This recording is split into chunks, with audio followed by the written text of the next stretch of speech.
Hello and welcome to Nintendo Pals, your weekly dive into all things Nintendo with a couple of friends. And we got to jump right on into it because we had a Nintendo Direct and it was fire. Micah, you ready to start the episode? Yep. Cue that funky music, boy.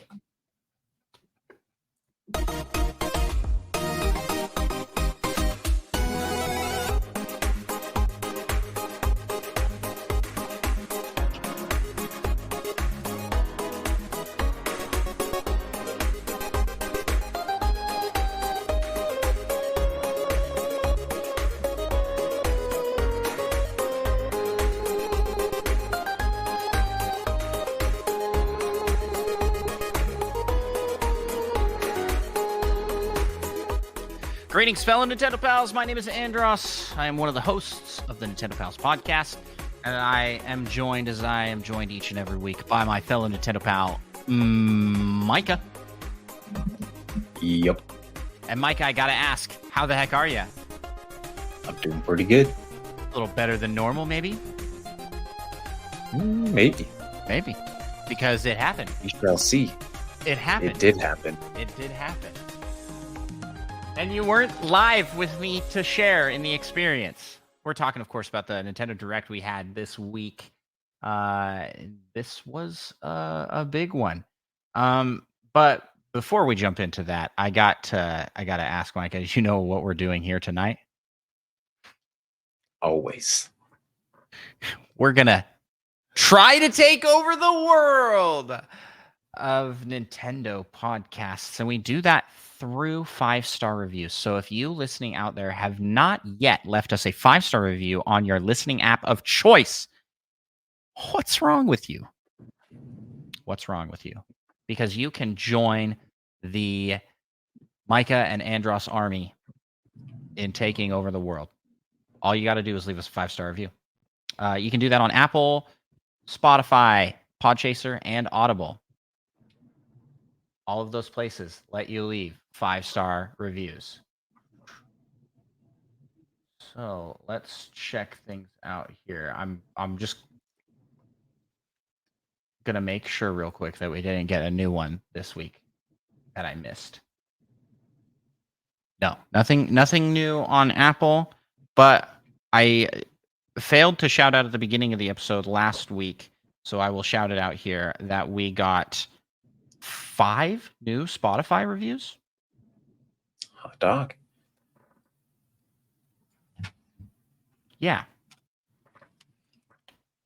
So we're now at 88 5-star reviews on Spotify. So thank you so much to everybody who's left us 5-star reviews there. We're so close to 100.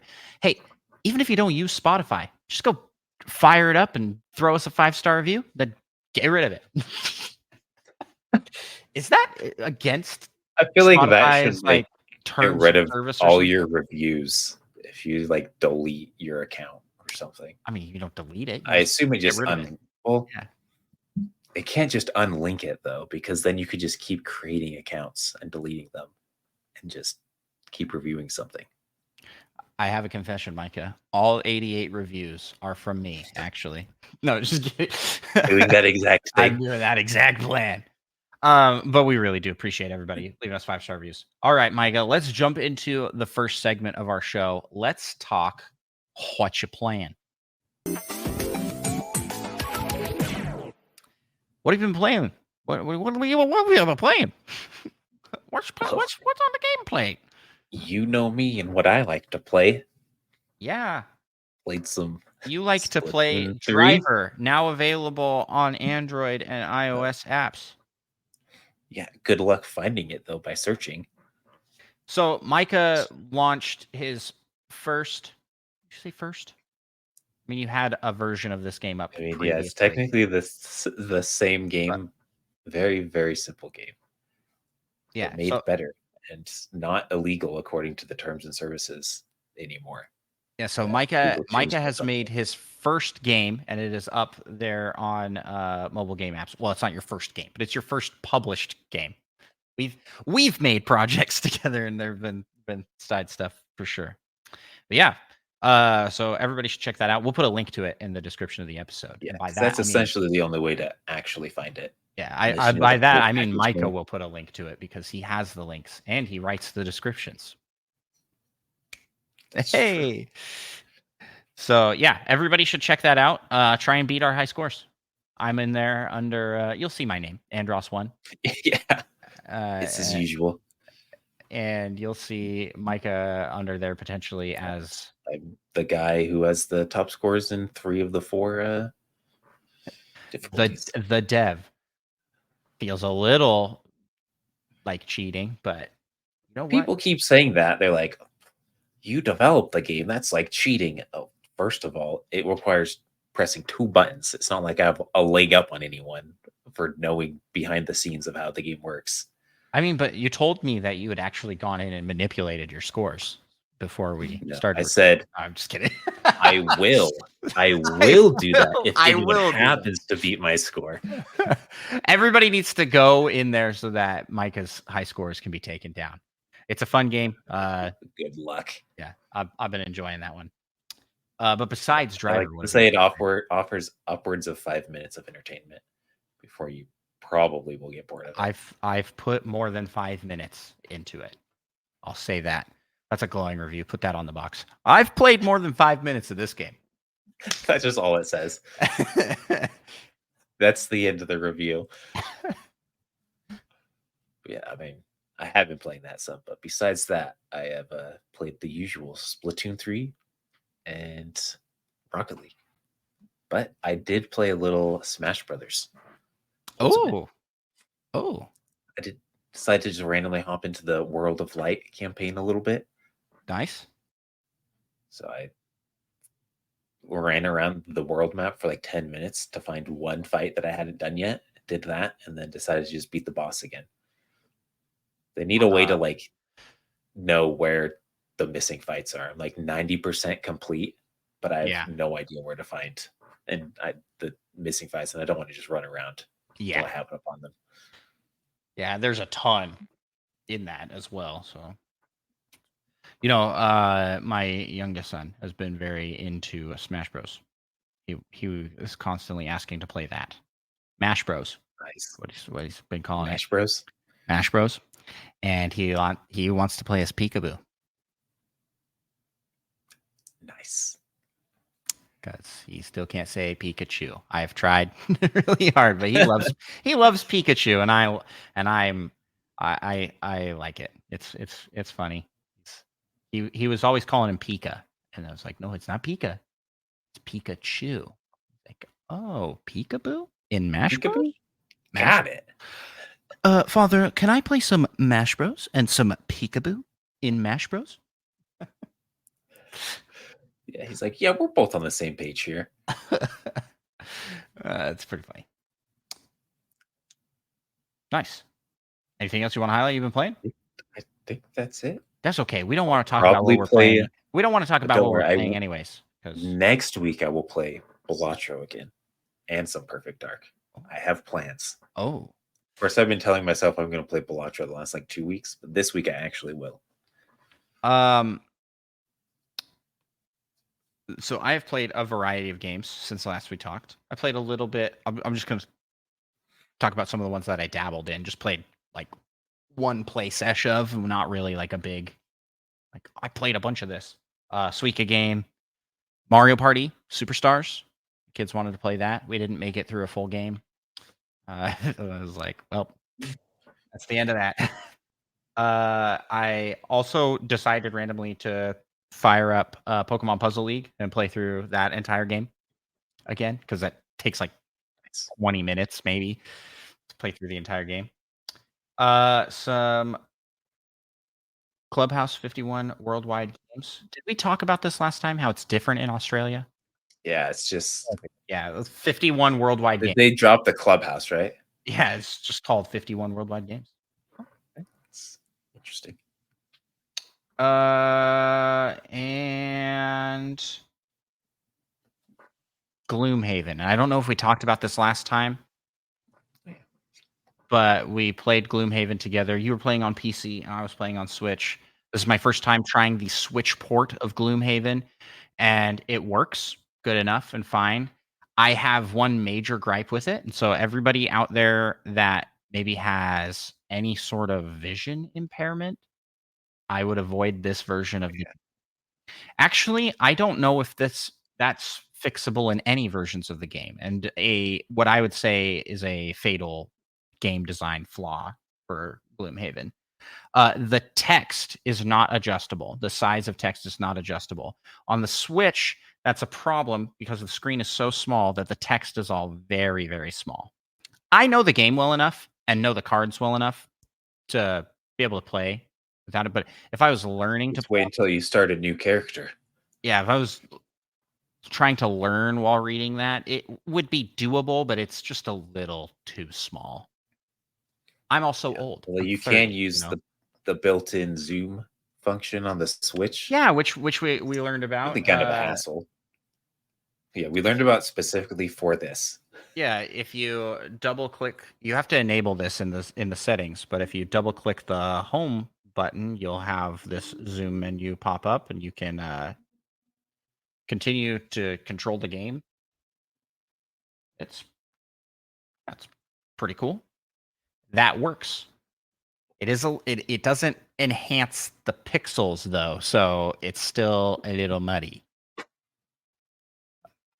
Yeah, that's my experience with that. That is, I'd say that's a pretty major complaint. Other than that, I mean, that game is super fun, and I liked being able to play while sitting the comfort of my couch versus at my desk where I was playing it previously.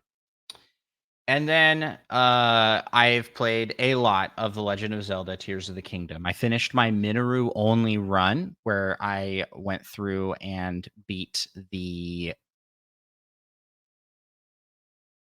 Depths Koga fight mission quest line. I don't know what that's called. The Defeat Koga Yeah, quest line. I think that's what they It's call that it in whole the title, like, yeah. journal thing. Defeat Koga in the depths, and it was awful. It was so hard. But Yeah, good thing you had some great viewers giving it incredible advice. I know you did give me some good advice. I talked about it last week. Micah helped me out in a I mean, pinch. thank you. But I mean, not just me though. There was lots of good advice I felt, Yes. or at the very least, good moral support. Yeah. And people telling you to go to bed. I do remember that. Yeah. Yep. That's accurate. I really enjoyed hanging out with Minoru as ChatGPT. Minoru said Stop some. being so formal, as in they gave like the most formal Academy Award accepting speech to you about how they were going to be better. Yeah. Yeah. And that was a lot of fun. So the Minoru only run was really it was fun. It was challenging. It's hard.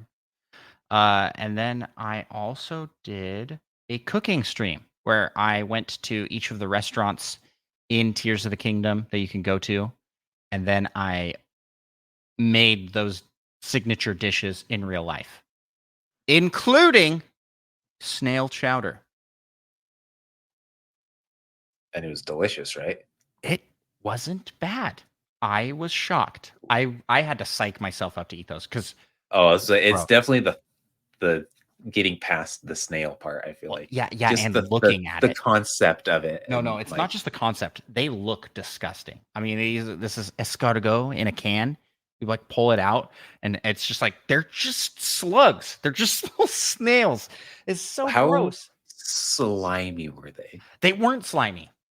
Okay, They weren't slimy. Because Yeah. I mean, if there's still like some In fact, sliminess to them, my experience in eating like exotic foods, I would say like squid was a way worse texture. Have you ever had squid, like squid leg or octopus? Yeah. Oh yeah, the tentacles are the best part, but I got like a whole squid. But those are like stringy, kind of chewy. Snail at least is better than that. A little tougher than that. Yeah. A little tougher. Yeah. It tastes So they're more chewy. I would say it's like the consistency of a mushroom. Interesting. I had to psych myself into believing they were mushrooms in order to take the first bite. They probably tasted pretty similar to mushrooms too, right? I mean, they didn't. They just kind of absorbed the taste of the chowder that they were in. So, yeah, it was not bad. Not bad. Not something I would ever try. But well, that's But not true. something you'll buy again now. No, probably not. But I am of the philosophy when it comes to food that I want to try everything once. Just try it. Like I've gotta experience it and see what it's like. But that one was I'm hard. It mostly was the very same, hard. except for certain food items. But I like the thought of trying interesting concoctions. So that's what I've played this week. Lots of Tears of the Kingdom. And I've got lots more Tears of the Kingdom planned. So if you haven't already, check out my YouTube channel and my Twitch channel. It's Andros1 on both of those. And while you're over there checking that out, maybe you could join just Simu. Simu? Hopefully I'm pronouncing your username right. And joining us in the live chat over on Nintendo Pals. So message here in chat says, how are you guys? How are you, Micah? I'm doing pretty good. I'm doing pretty good too.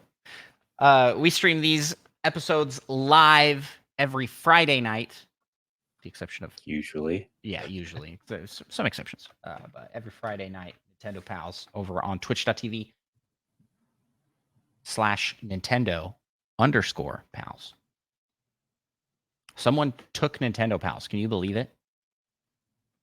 And they don't even stream anymore. What a bunch of turkeys. Yeah. Or a turkey? I assume it's multiple turkeys.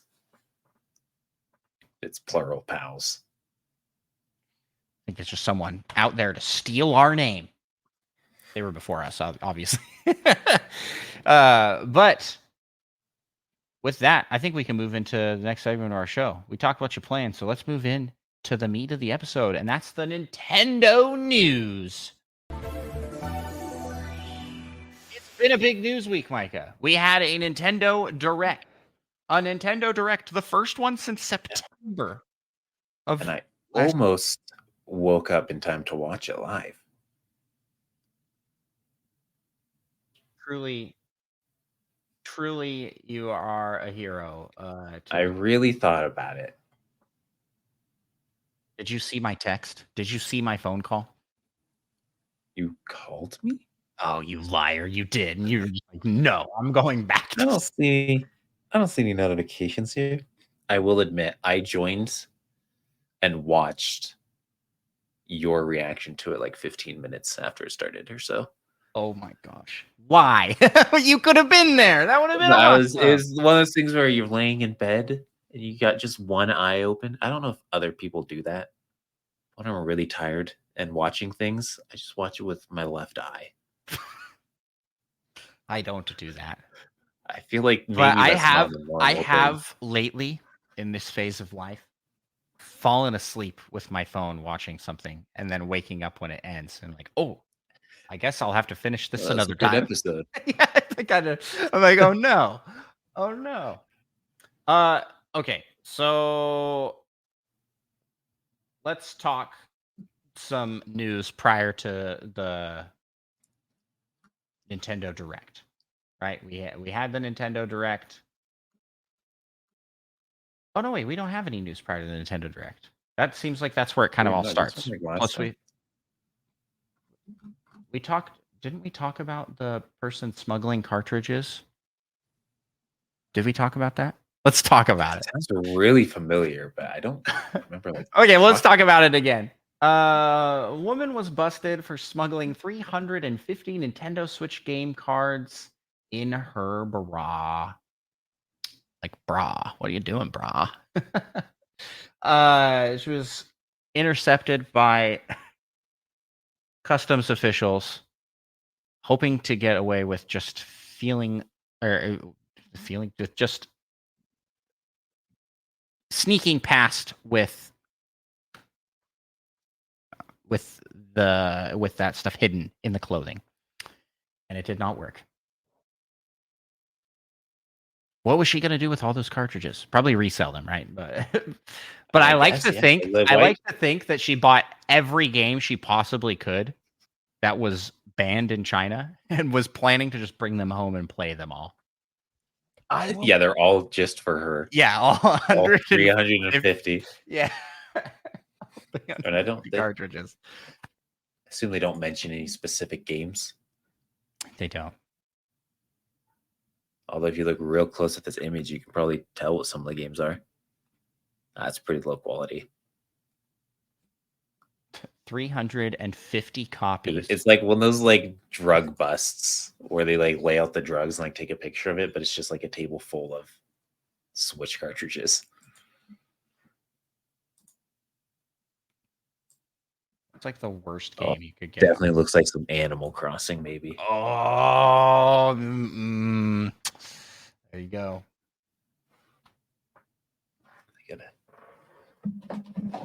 Maybe they were all Super Mario 3D All Stars, since those are rare. Limited run. Where's my Animal Crossing? It was in this woman's bra, actually. You've lost yours to the customs official. She just has the magical ability to teleport Animal Crossing into her bra. Well, speaking of magical ability to teleport, let's move to the next news item here, Micah, and let's talk about the Nintendo Direct. And I think that the way to do this is to just kind of have it playing here on the side. What do you think? Sounds Bold? good. All right.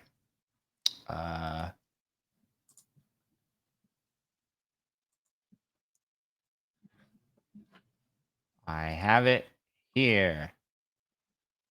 You'll have to approve the sharing.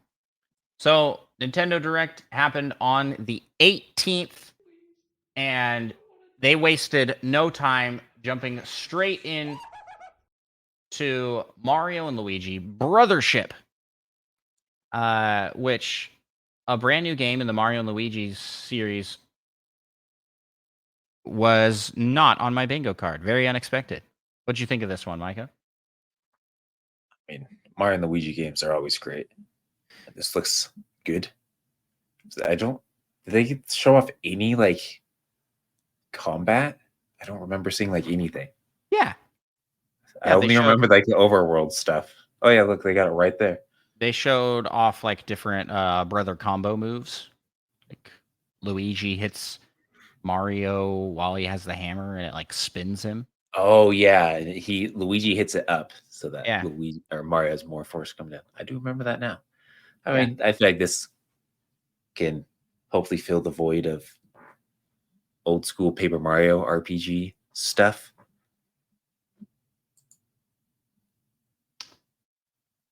Oh, there it is. Yeah, I mean, we got Mario RPG, and we had Paper Mario: The Thousand Year Door, and now a new Mario and Luigi game. It's like all of their Mario RPG series on the same system, which pretty That's impressive. Nice. For me, I'm a maybe on this one. This one isn't like a must buy for me, but I also really want to try it. So probably will end up getting it. Yeah, the odds are pretty good I will be picking this up. Yeah.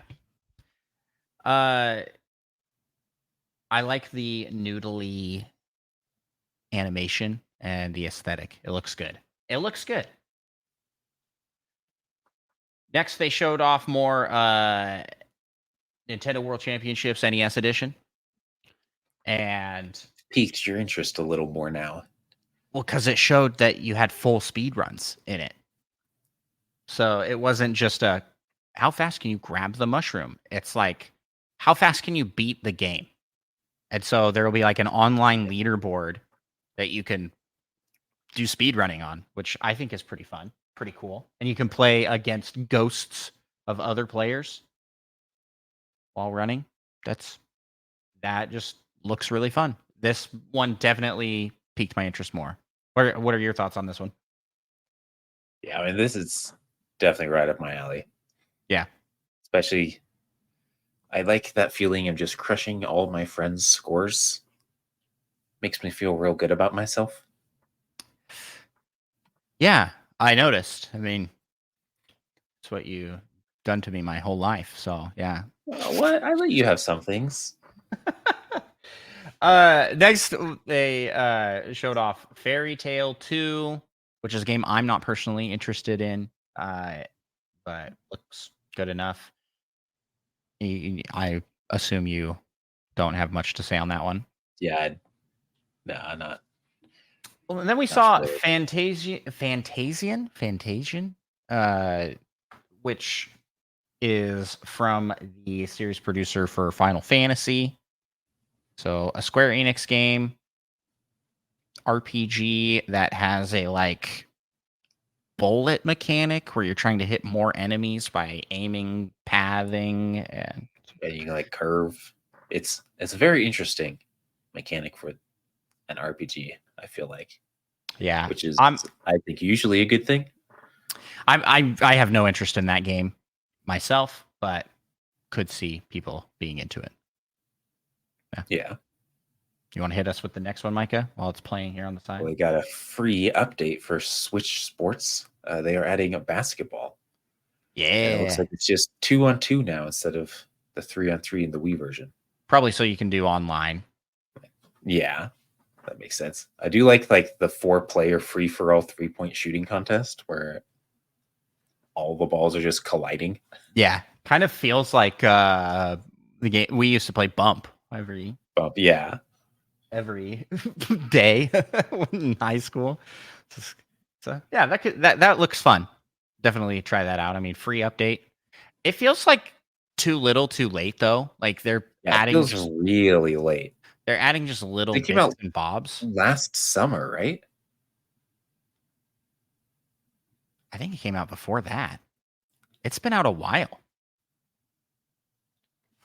I mean, yeah. Like I said, like a year, maybe more, Yeah. and then one more sport, which I mean, it's nice, but it just feels really late. But almost like they weren't planning on doing that, and then they decided to. It just doesn't seem like it would take a year to add basketball. Yeah. Yeah. Really It does. know that process. So And then the next game they showed off was this game called Mio, Memories in Orbit. What did you think of this one? I liked the look of that one. It felt very Metroid, yeah, Hollow it's Knight. another Metroidvania, which I am here for. Yeah, I like We're the art. glad those have been like taking off more and more. I like the art style. It looks good. That looks like a Yeah. fun one. Not one I'm like super dedicated to picking up. But going back here to free updates, we got a free update for Disney Illusion Island. And I couldn't really tell what this update entailed, if it was new levels or if it was going back to existing levels and playing through different challenges to get things. Don't know. Yeah. Speaking of Hello Kitty Island Adventure. Animal Crossing with Hello Kitty characters. That's it. Sangria is cool. what those are called. Not one that you or I are probably going to pick up. And speaking of which, Looney Tunes. What is this game called? Looney Tunes Wacky World of Sports. This looks good for what it is, but my wife and I were talking about this. Who is this for? Because this is like kind of marketing towards kids, but do kids even know who the Looney Tunes are anymore? My kids had no idea who these characters Good were. question. My kids have no idea who these characters are, and there's not new shows being made really. So I just don't quite know what the goal is with that. I can't imagine that selling super well. Yeah, I think it'll sell decent. Yeah, It looks pretty good, but it also seems like a game that they didn't necessarily work too hard on. Right. I feel like it's like they kept it pretty simple, I think. Well, and moving right along the train here, we're talking free updates. Among Us got a free update, and that adds new roles, and with those roles comes new mechanics. So yeah, free update. Yeah, And looks this is pretty cool. this is what spoiled the direct date, which I think is pretty funny. Yeah, that's true. I had forgotten. A good chunk of time of the direct got set aside for this game. What is this called? Formagia, the next one on the list. And Magia. Yeah, I don't remember. and it's a farming game mixed with an RPG battle, but the battles are kind of like Pikmin. Almost like Pikmin, yeah. Yeah. And the plants you grow turn into like the creatures that you use Pikmin style. They can also combine or something. I feel like this got extra screen time because Miyamoto was like, "Oh, Pikmin, they can have a bigger spot. They can have a bigger spot." I like how many enemies there, or how many guys there are on screen. Yeah, it looks fine. I'm not particularly interested in this one, but it's could be a cool series. I'll let you take the next one, Micah. What do we got next? Speaking of a cool series, got some Donkey Kong Country Returns HD. Yeah, it's Donkey Kong Country Returns in HD. Yeah. This feels also like, why is this happening now? This is so late. This is the prequel. This is the game that came before Tropical Freeze, and it was sort of the return of 2D Donkey Kong. And I'm not gonna lie, y'all. I'm not crazy about this game. I think between the two, Tropical Freeze is better. But I also wasn't a big fan of Tropical Freeze, so it just doesn't hit the same for me as it did on the Super Nintendo, man. The old Donkey Kong Country games, they just hit different for me. But this is a well-liked series, so I think more in it is good. How you feel, Micah? Yep. Just agree? You know, do you have any? Of course, you said so many agreeable things there. You also weren't crazy about the series? No, the only one I've played is I think like the original, right? Yeah. I think we both played it. Yeah. Around the same time. And I enjoyed it, but yeah, I wasn't crazy about it. I did try Tropical Freeze, but only played for like an hour. Well, moving right along to the next item here. This game came up, and for the start, I was like, "Is this Zelda?" It's like, no, it's not. It's actually Dragon Quest, the Dragon Quest 3 2D HD remake. So it is Dragon Quest, but in the art style of Octopath Traveler Triangle Strategy,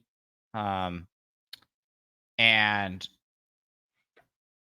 this one's piqued my interest because Dragon Quest 3 and the Erdrick trilogy are like really loved by fans of the series. So I've heard 3 is like the best one. This is like Final Fantasy 7, but for Dragon Quest. I don't know how true that is, but it looks good. Oh, I like the look of it. So this may be my time to try out a Dragon Quest game because I have not jumped into the series at all. The series that inspired Pokemon, Micah. Did you know that? Of course. Yeah. You know so much about the origins of Pokemon and stuff. So we got shown Dragon Quest 3 and then they did this like pan reveal.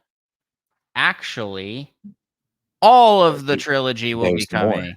Yeah, a second game in this style with the first 2 games in the series be there. So Dragon Quest 1 and 2. But the series creator comes on to explain that chronologically 3 happens first and then 1, then 2. So that's why it makes sense to play it in that order. Yeah. Yeah, because I remember at first we're like, why are they releasing it in this order? That's weird. And then he comes on and explains, probably Yeah. a good thing. And Dragon Quest 3 comes out November of this year, and Dragon Quest 1 and 2 comes out next summer, I think. It's a big delay Do between they have the a two of them. specific? I just see 2025 according to this list I'm looking at. Oh, okay. So maybe just 2025. But, yeah. So it could be earlier than the summer. Yeah. I feel like it's never that case though, when they just list the year. I'm just gearing up. They're gonna do Chrono Trigger. They have to, right? They got to do it in that style. That would be cool. Oh man, speaking of a game like I'd Chrono rather Trigger, talk about the Chrono Trigger than what we got next. Same caliber of gaming, I think. Okay. All right. Funko Fusion, which you had strong feelings about. I do not like Funko Pops. I think Funko Pops are tacky. They look bad. I don't like them. Never been a fan. And I will admit, I'm not a big fan of Funko Pops, but I think this game actually has potential to be good. It doesn't look like it's going to be good. It looks kind of all over the place. This, to me, kind of looks like a Lego game. But probably better. But yeah, it definitely gives off Lego game vibes. Lego game vibes, For but sure. not as polished looking. Is what it looks like. I mean, that looked pretty bad. I mean, let's scroll. Go back here. Oh, I think that's the end still. This part here, where this dinosaur just walks through that box, just clipping through everything. It's like, it's magic. I will admit that is the one part that was kind of like, was that the intended way that was supposed to look? Because it looks bad. It looks bad. But yeah, this doesn't look like a good game. I hate Funko Pops. I bet it reviews well. All those Funko fans. Oh yeah. Plus, I think it looks well made. Moving on from that gross looking game, we had a little bit of a montage here where they showed off Luigi's Mansion 2. Some more of that. I think we've already kind of talked about. They didn't really show anything new, so kind of already talked about this game pretty well. And then we got the new Denpa Men, which looks right up your alley. Yeah, this gives strong Miitopia vibes. Miitopia, yeah. But does this have online play? It's like Miitopia meets Animal Crossing. You can catch. I mentioned there's a multiplayer mode with like different switches, but I don't know if that's just like local.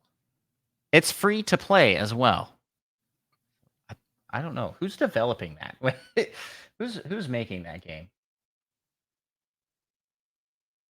Did it say? It's a secret. It's a secret to everybody. Yeah, I do like Genius Sonority. Okay. Yeah. Then we saw Metal Slug Attack Reloaded, and I feel like this already existed. I swear I've seen this game before, but maybe I'm losing my mind here. It's a tower defense game. Kind of ish. Isn't that how they described it? And I feel like that's not actually that accurate of a, because it's like you have 2 bases and you like create troops and they just walk to fight each other, which I feel like isn't very tower defense like. No, it's like what's that game with the animals where you do this exact same thing and they like fight each other? I have no idea. You have no idea what I'm talking about. I did play a Viking themed game similar to that, actually, which was really good. I can't remember, was it maybe on the Wii U back in those days?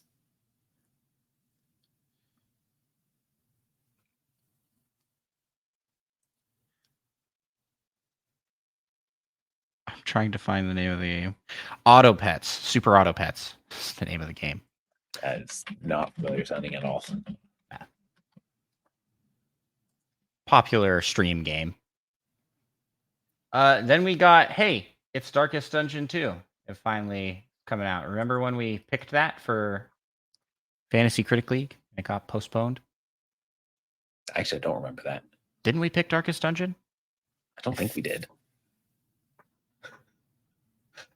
Oh, maybe we, Do we maybe still we have that did. list somewhere? Somewhere, yeah. But who can check that?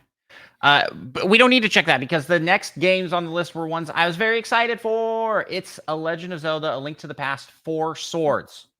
That's right, 4 Swords. Online play. With online play. And Metroid Zero Mission. With probably not online play. No, it's a I single player assume. game. But this game, it's a remake of the first game, but with much better Zero graphics. missions. Yeah, but with no missions in it. And then we got some mature rated games. That's right. Only on the mature section of the Nintendo 64. Turok. I can't take it seriously. I'm looking at it. I'm like, oh yeah, rated M. Have you never played Turok? Is it like incredibly violent? Good. So good. I haven't played Turok. I don't actually remember which Turok game it was. But is there a reason it's rated M? That's a good question. You can kill dinosaurs. It's kind of like being able to kill animals, which some people might not like, which might be why it's rated M. And all of these are available now. And I you mentioned Perfect Dark. Oh yeah, no, we didn't. Perfect Dark. Perfect Dark is also here. And that's one you're planning on playing. Yep. Have you played Sony's real big into Perfect Dark. Have you played it before? I've played it a little bit. Yeah, I've played it a fair bit. Yeah. But you and me, we need to play through 4 Swords. That's what we should. Oh yeah. What we should have done today. Why are we podcasting? We'll play that. But I can end it right now. True. But we're only halfway through the direct, so I guess we'll move on to the next one here. I'll let you take the next news item. Phantom Brave, The Lost Hero. I don't actually remember. I don't remember it either. Do you have any interest in this game yourself? This is probably not, considering I don't remember it. Apparently, a series I haven't really heard of before, and it looked. Maybe this is like cynical. I think it looks good, but there's just so many games that look like this that I just don't. It doesn't stand out enough to me. You know what I'm saying? Yeah. Well, so we'll just move on to the next one here. And that is Marvel and Capcom, like 6 games in the series Marvel versus Capcom. Oh, you should read the full name. This one right here, Marvel versus Capcom 2: New Age of Heroes. Oh no, I mean I think the game or the whole collection, whatever. The whole collection. According to this, is Marvel versus Capcom Fighting Collection Arcade Classics. Yes, that is just the very name long. Yeah. What are they trying to do? Make this like more Google searchable? It's like they're just like throwing in words. Search optimization and whatnot.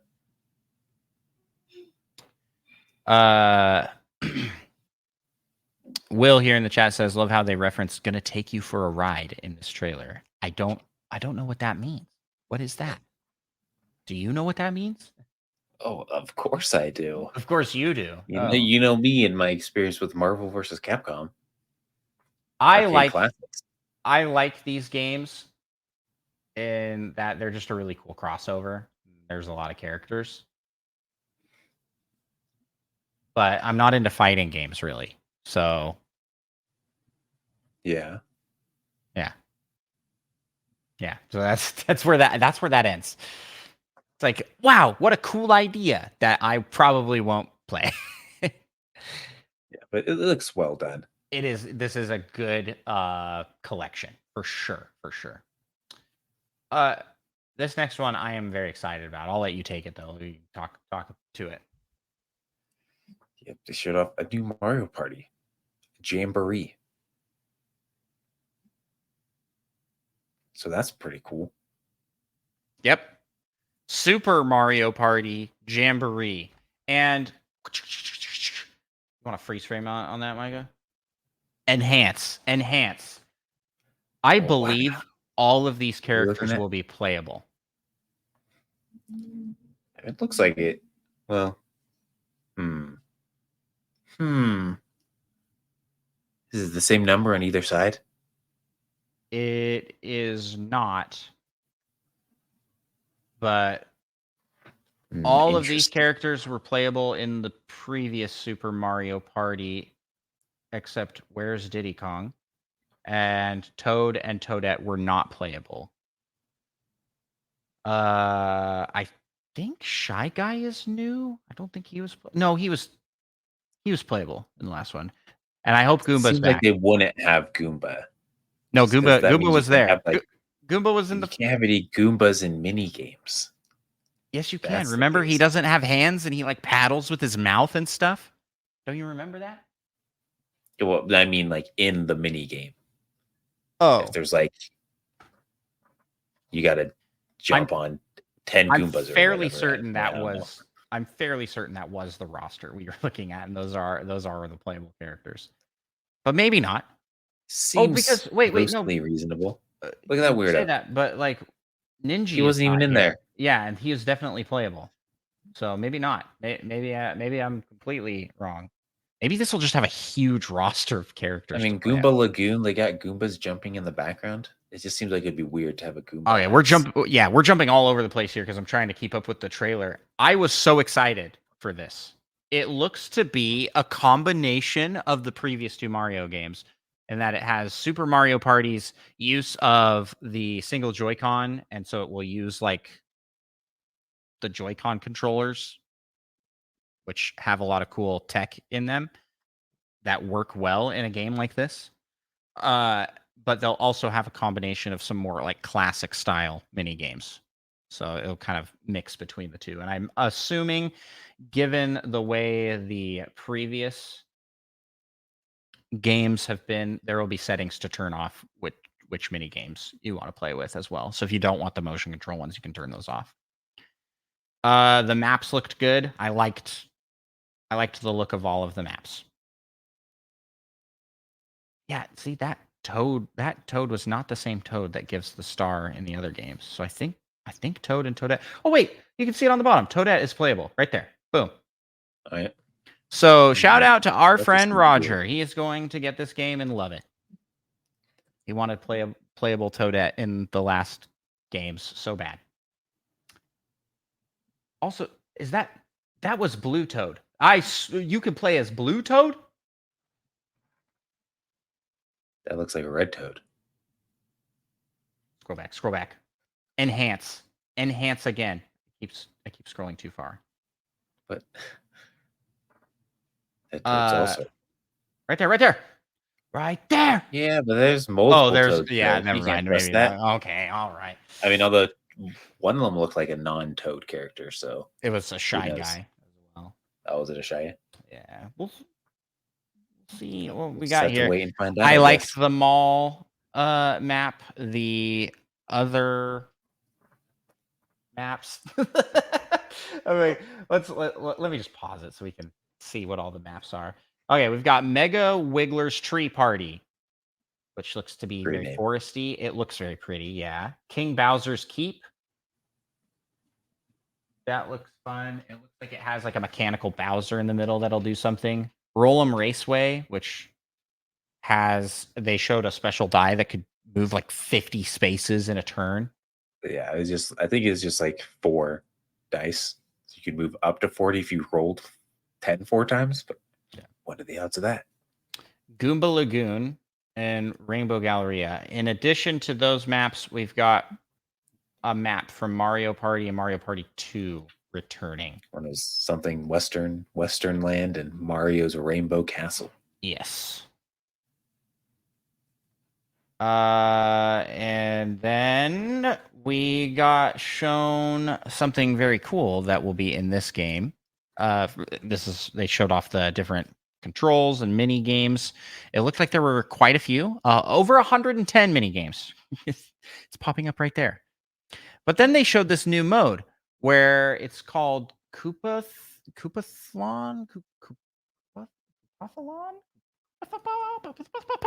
Koopathon? Maybe I'm saying that right. Yeah, I'm going to scroll back so I can see what it's called. But you play with 20 people online. It's a Koopathon. No, there's an L in there. How do you pronounce that? Koopathon. Don't like that. Don't like that. Yeah, it's a Koopathon. But that is. Maybe it's an I. Koopatheon.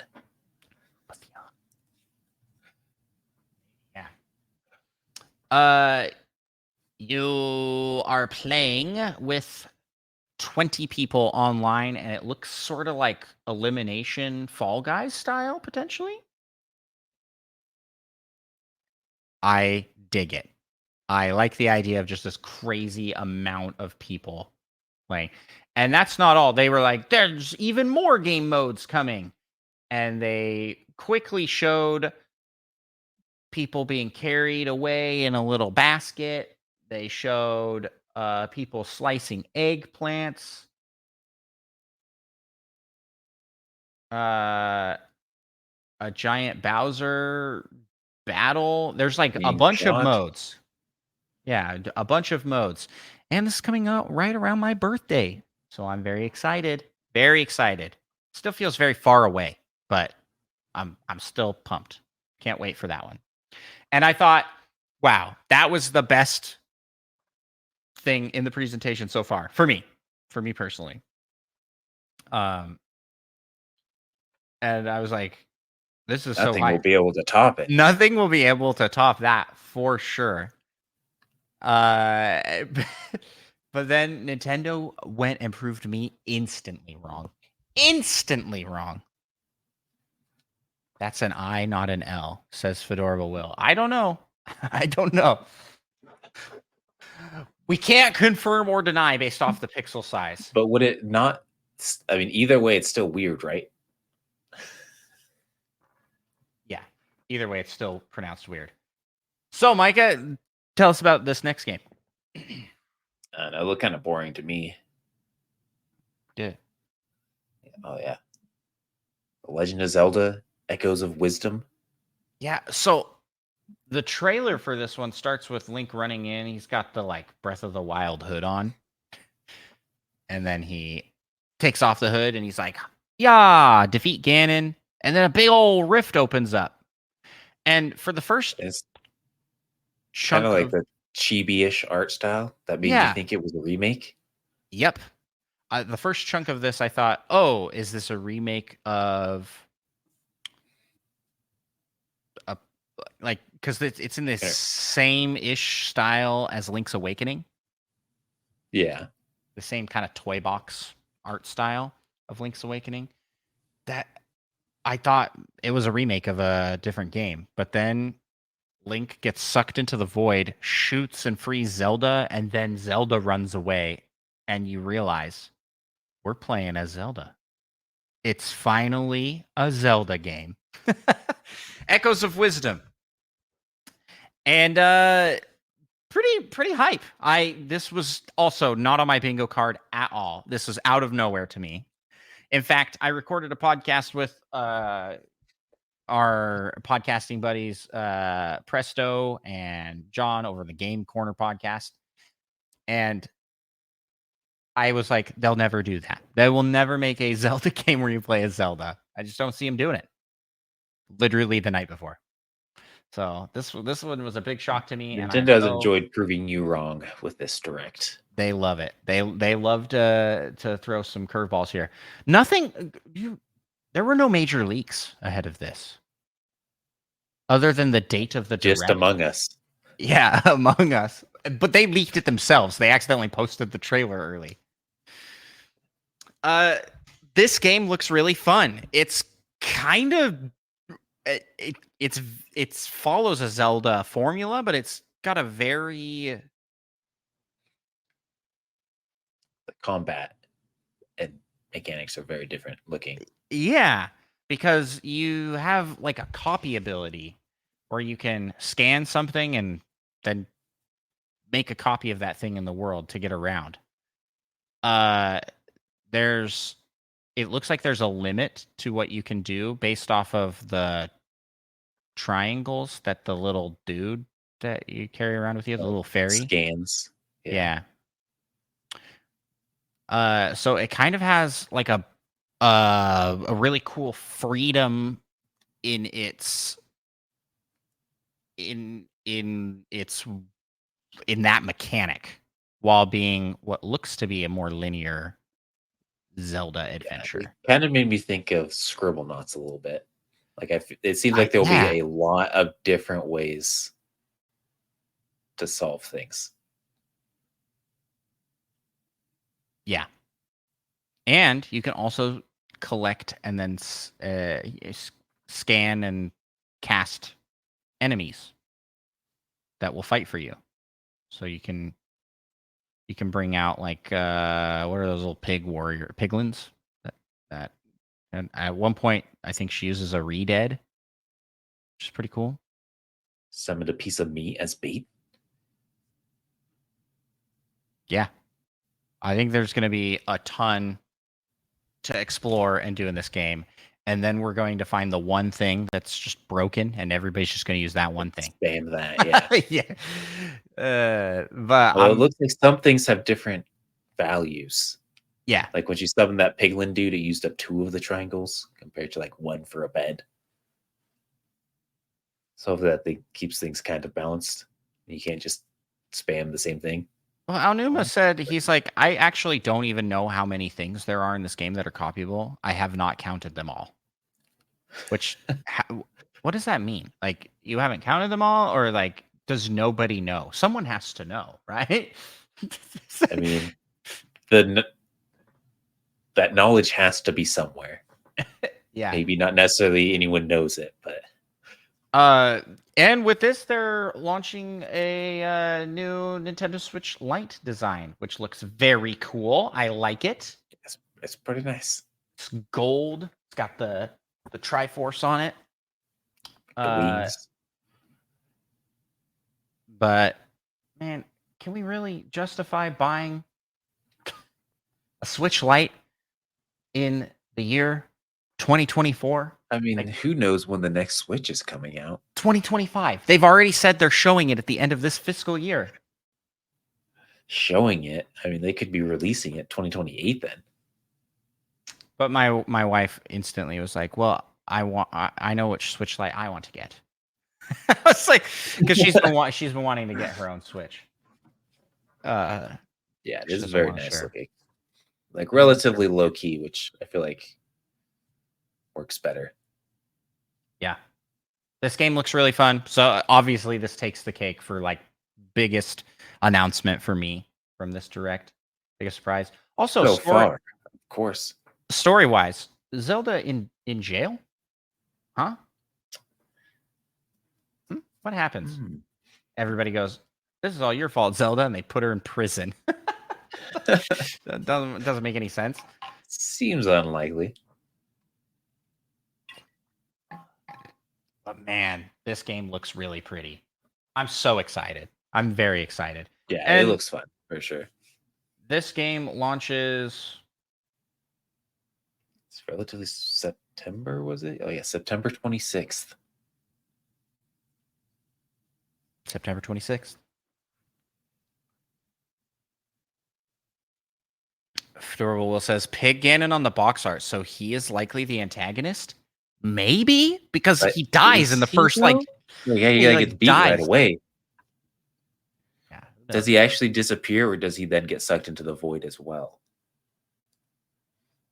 Yeah, I don't know, Like but it I seems like Pig definitely Ganon can't be the antagonist, but right. I'm calling it here. We're going to fight like a shadowy version of Link, and then we have to like knock him back to normal. what? That never happens in any of the Legend of Zelda games. And then of course we got Just Dance 2025 edition. Wow. Oh, woohoo! They made We should talk another about one? this I for a can't long believe time. that. I'm shocked. I'm shocked. Actually, you know what is kind of shocking though? The next game they announced. Lego Horizon? Yeah, Lego Horizon Adventure. Legan Horizo. Yeah. This is a PlayStation exclusive IP that got a Lego game and is now going to be on Nintendo. Very bonkers. How do you feel about this game, Micah? You played the I Horizon mean, games. it looks like it plays nothing like the Horizon games essentially, Right. but Plays it like a Lego game. seems fun. Okay. I got to As far ask as you. Lego games go, it looks top notch. I've never really been a fan of Lego games. Look at that hot dog stand. You just Yeah, that's notice that not in the the image? original. It's not? That's such a bummer. Why would they not have that? I wonder what like the story for this is. Like, what is this, like some alternate reality? Where does this take place in the timeline of Horizon Zero Dawn? Well, also, who is Or this for? Because I gotta say, like Lego games are very much targeted towards kids, right? Like, and you can see that based off the IPs they pick to use. yeah, but We've got think like of all the Super kids that Heroes. have seen their parents playing Horizon and been like, "Oh boy, I want to play that," but they're just not That's quite there yet. yeah. Is that a big market? Because I don't think I have any no kid, idea. I don't think any kid is clamoring for a Horizon game. Like that, the Venn diagram of like Lego game fans and Horizon game fans has to be that sliver in the middle has to be so small. So this IP just doesn't make sense to me for a Lego game. It's not one that What if it like sells more than the original Horizon games? That'd actually be very funny to me. that would be very funny. I mean, it's releasing on more platforms, so So you'd think maybe, but look at all those costumes. You can dress up as a carrot. yeah. It looks like a Lego game. That's how I feel about it. I just think that I just don't understand who this is for. And I fear that it won't sell well because of that. It's like, Maybe it's for parents who have children that like Horizon, and they're like, "Oh man, I want my kids to also be able to enjoy right, but Horizon." that cannot be a big market. That can't that I mean, no offense to Horizon and no offense to Lego, but I The just feel like that kids. combo. Yeah. To Remember kids. when forever ago when I was like, "Man, I feel like Stray should come to Switch because it seems like it'd be a good match and whatnot." I bet that's going to happen at some point. And then it did. We got the announcement. This Much later than I expected. well, and also with how much later it is, this game looks chunky. It does not look like it is running well on Switch. Right? Seems like Yeah. Does it's that look going pretty good. grainy and like Yeah, unoptimized to you? It looks looks kind of decent to chunky. me. I don't think it Oh, yeah. looks. I don't think it looks as good on Switch as it does in other places. Which I thought it would kind of just be a little bit more optimized, but we'll see. Maybe these are just Still like think it looks early. pretty good. Yeah, I don't know. I also bought and played Hogwarts Legacy on Switch, like all the way through, And I will admit that was not the ideal way to play that game because it just doesn't look as good for sure. And I think Stray is kind of in the same boat, so it'll still be playable and fun. But yeah. Next up, they showed Tales of the Shire, Lord of the Rings TM game. It's Lord of the Rings Animal Crossing. And this is where I'm starting to see a pattern emerge. We're getting a lot of Animal Crossing-like games. Yeah, that's been happening for a while, I feel like. So my thing here is like this doesn't stand out enough. And it looks kind of like meh in its quality, if that makes sense. Like, I don't know if this IP again. Who is this for? I like. Is there a market? Is the market of people that enjoy Lord of the Rings and the market of people that enjoy Animal Crossing? Is that a Venn diagram that covers a lot of space? But you don't necessarily have to like Lord of the Rings. You just have to like Hobbits. Animal Crossing. Yeah, Hobbits. I feel like might be slightly bigger overlap. Directs are 80% JRPGs and farming sims, and sometimes both at once. Go back to Farmagia. Yeah, it's interesting. And you know why this is? It's because of Animal Crossing New Horizons. Yeah, Animal Crossing New Horizons came in the middle of the pandemic. It took over the world. And we are now seeing everybody that at that point was either A, inspired by that game to create what game they're making, or B, was an executive that was like, this makes money. We need to take our IP and put this into this. And so we're just seeing an oversaturation of these cozy Animal Crossing-like games, I think. Which, hey, power to us as consumers. We have a lot of options. So I just fear for these games overall because it's just being brought into an oversaturated market. Also, can we just get like this isn't what I want from a Lord of the Rings game right now. I'm not opposed to it, but I would like an action game, an action-oriented game that isn't Gollum. Yep. Like that seems like that would make more sense for what Lord of the Rings is than to build your own little shire. With these kind of cartoony looking hobbits.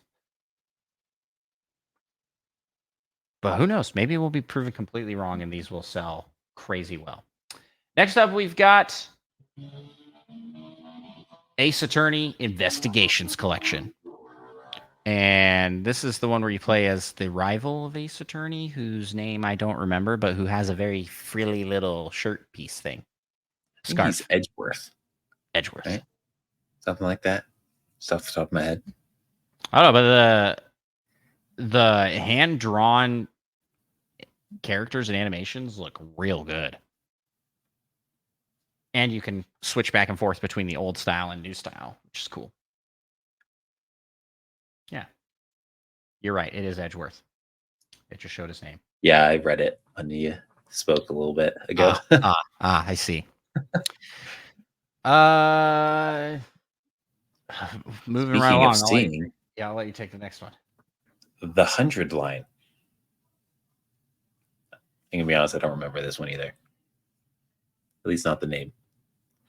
Yeah, this is the one where I'm living my regular life, and then they're attacked by mundane average life, and then they're attacked by just what look like the goofiest looking monsters, the happiest looking little creatures. Look at these little guys in the corner over here, just dancing around that sleeping person next to all that fire. They look like little cutesy Pokemon. And I was like, in my head when I was watching this, I was like, oh, is this Danganronpa? And yeah, that's by them. It's by the same team. It's by them. It's like right It away. just feels very conflicting, like the art And then style and that's how yeah. dramatic and Yeah. like scary they're supposed to seem. That's very Danganronpa. Like that's they're horror games that kind of give the facade of not being horror games, at least at first. I just really liked how he's like the narrator here says something to the effect of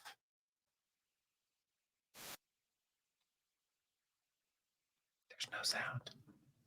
a mysterious school mascot suddenly appears. You're like, what am I watching? What am A I little ghost with a cane and a top hat. And mysterious a school brain. mascot? And it's so dramatic. A mysterious school mascot appears, and then they're transported to this school, and they have to defend the school. And they're like, oh. Oh, that's right. For 100 days. And How I then remember you're where that 100 invaded comes by from. rival students, is what these monsters are called. Just don't. I think we're lost in the sauce here a little bit. I think this is too many genres combined into one thing. But sure. Also, at this point in the direct, I'm feeling exhausted. There's so many things. There's so many things that we've seen so far, and we still have 2 left. two more announcements. Now, this one here, Romancing Saga 2, Revenge of the Seven. This looks interesting. I don't remember the first game being a thing, but yeah, I was like, oh, Were this these looks like 7 in the first game?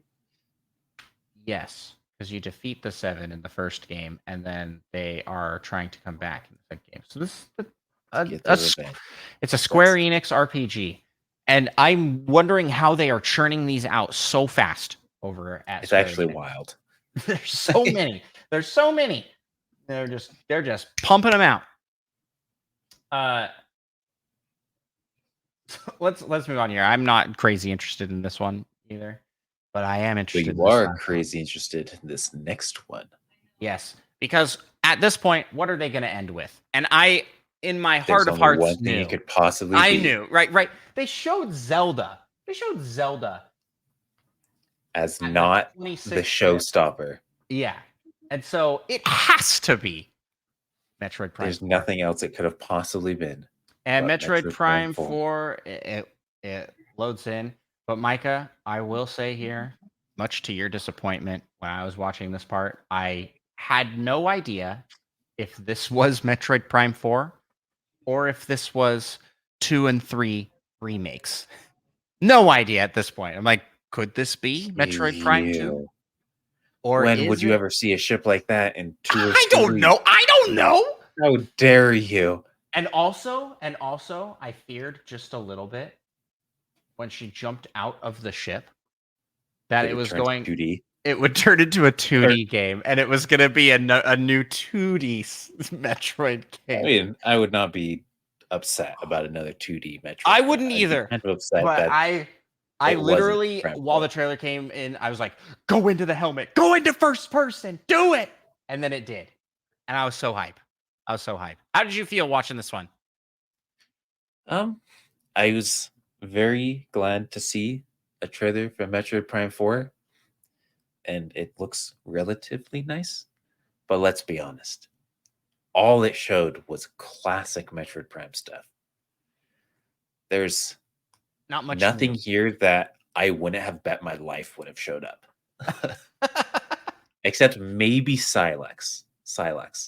How about this part here? I mean, they built up for that, but I love the intro here. Samus really taking her time to jump out of this ship and pose, like push the buttons. You gotta do it. You gotta. And it's just funny because it has to be several front flips. Yeah, when the look how she's going so slow, and then the camera turns around, and it's just all out war, like explosions and dudes jumping out and stuff. I was just like, everybody just like, huh, Wonder who that is landing their ship right here. I just thought that was funny. I mean, you gotta have the right entrance to strike fear in your enemies. So we got scanning. We know scanning's going to be here. That's a And then given. showed the morph ball, which they I- got into the morph ball pretty quick, which is nice. Does this whole intro here though just look exactly like the intro to 3? Where you're I don't think so. Probably. thrown into a facility that is currently under attack by space pirates, and you're running through vents. Like I specifically remember a cutscene right like this where you're flying out and Ridley comes down and he's like destroying stuff, and you're morph balling past him. But yeah, this, yeah, it looks good. It looks good. Silex, he's got two. It's not bad, not bad. Aren't supposed to be a thing. They're supposed to be extinct, right? Who knows? I actually have no idea where any of these games fall in on the timeline. I think this has to be before Dread or something.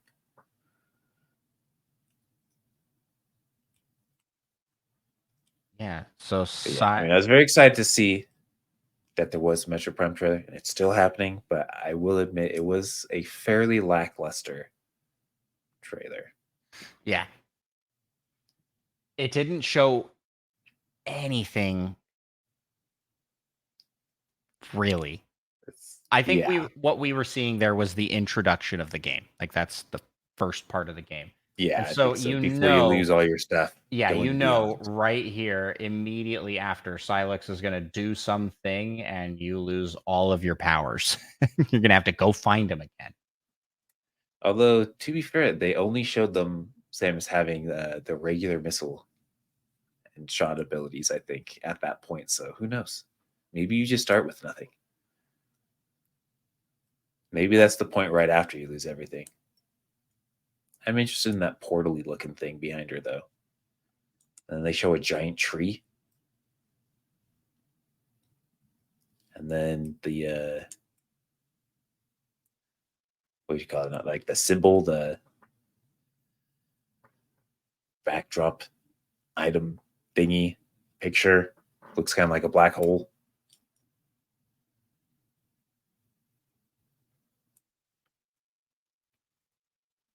Metroid Prime 4 Beyond. Yeah, I don't know what that is. Don't know. So I feel like literally the title is the most intriguing part of the trailer. So everything else was just exactly what you would expect.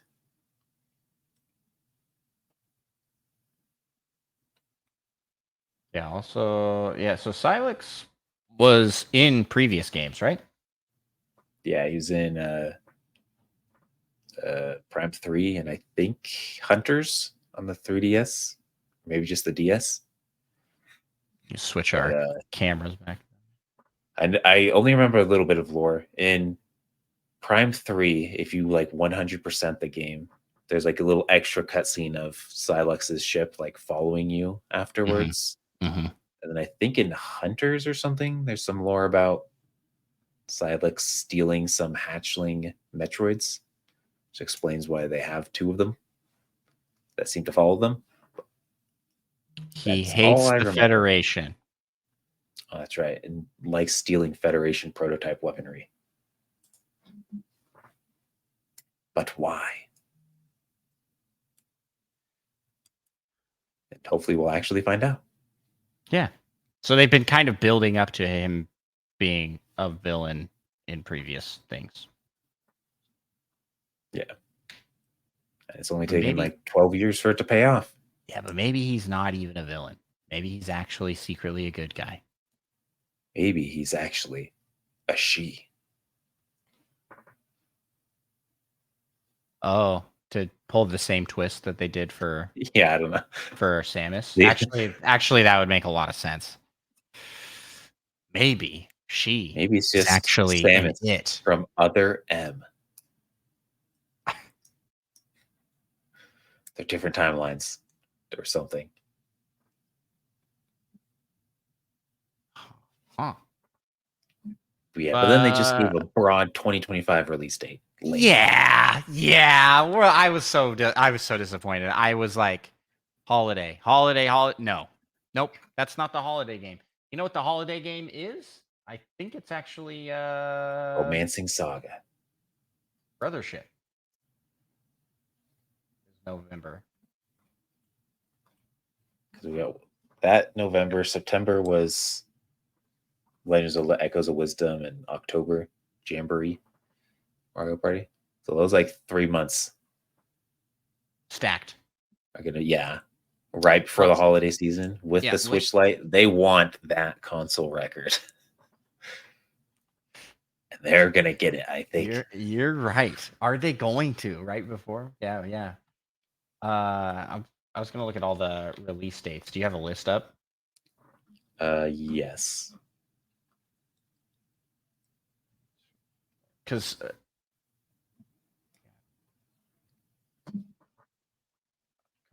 Nintendo Switch games coming in 2024.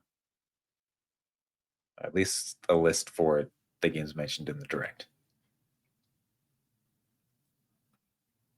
So, do we have a game for every month?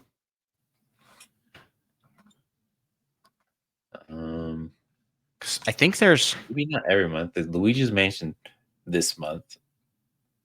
I mean, Dragon Quest is also coming out in November. Donkey Kong Country Returns is actually January of next year. Yeah, that one also doesn't make a lot of sense to me. Nintendo World Championships is July 18th. Okay, yeah. So, in July. Yep, that's I think first party we've got something for June, July. We don't have August. I don't think there's anything in August. But then September comes around. There was what was September? That's Echoes of Wisdom. Oh, Zelda. Wait, Zelda's coming before coming first. Mario Party? Early. That's weird. Then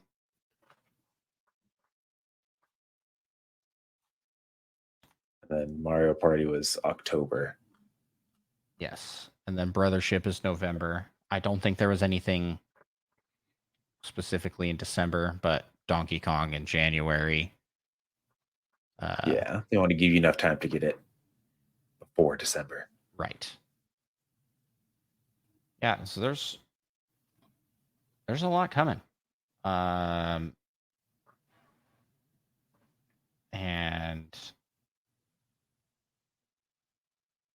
we've got Rift of the Necrodancer comes this month as well. Didn't show any of that. Rift of the Necrodancer on the 30th. I'll be here very soon. I was just looking for first party stuff. Yeah, I think that's it.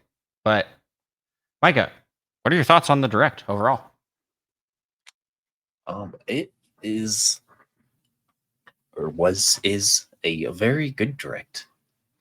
I'm trying to think of a direct that had more like big title reveals. I feel like Brothership, Mario Party, A Legend of Zelda, and Metroid Prime. That's pretty good. Yeah, that's pretty stacked. Now, I would say that none of those titles, besides Metroid Prime 4, is really like top tier. Like for their like this is a Zelda. It's not like a 3D Mario game, right? This is a Zelda mainline Zelda. Yeah, but at the same time, I feel like you get extra points for actually playing as Zelda. Yeah, but and still, just the sheer amount of them. It's like there was a lot in this direct. I also think we may have a little bit of bias given the time frame that this has come out. So we haven't had a full direct since September of last year. And in addition to that,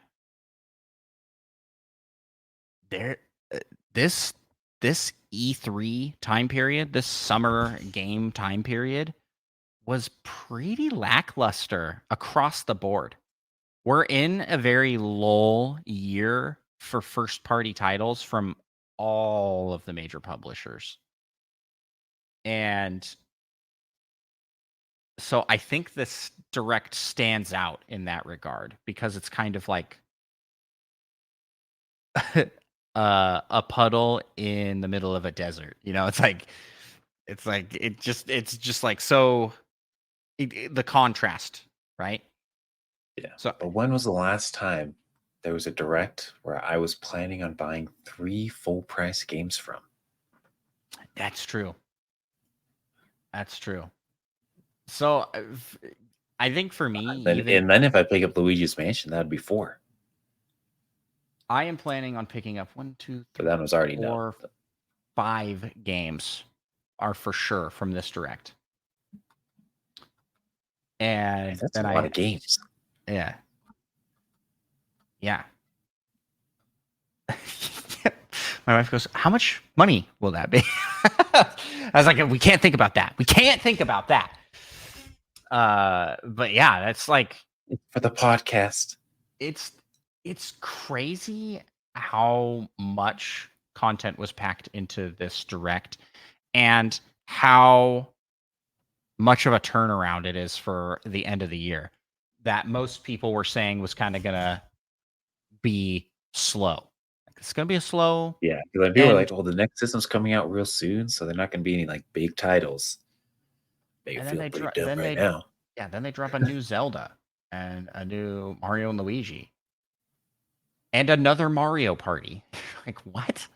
What is? These are all things I To be was. fair, I'm generally not too big on Mario Party games.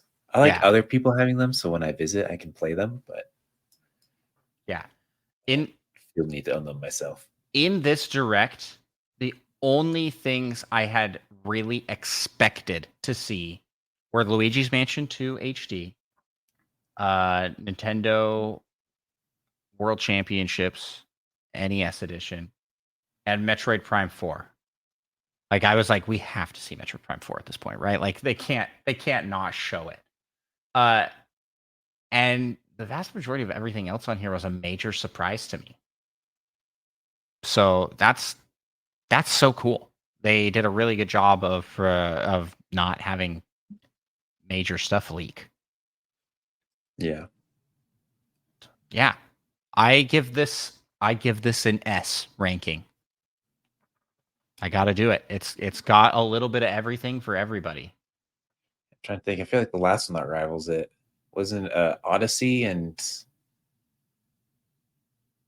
wasn't it one of the Zeldas? It wasn't Breath of the Wild that were like revealed at the same time. Yeah, That Breath doesn't of the sound Wild, right. Breath of the Wild Was and it? Odyssey. Mm-hmm. Oh, okay. And then I Yeah, think I feel like that's the last one I can think that kind of rivaled this. yeah, I think Tears of the At least for Kingdom. me. Well, I think there were directs that definitely rivaled this, but they were very early on. I think the one where Tears of the Kingdom was announced, Smash Bros. Ultimate Fighter passes were announced. But this one was just really good. It was really good. It was very balanced. I didn't feel like they spent too much time on any one thing. Yeah, just not enough time on Metroid Prime. The only thing that was bad was the Funko game. That was the only one that I was like, this is I bad. don't even think it looks bad. I knew you wouldn't, mostly because I didn't like it, that you wouldn't mind it. I knew. I was like, thinking, I was like, you can't know wait. what? This actually looks pretty good. And then you're like, this looks like garbage. That actually surprised me.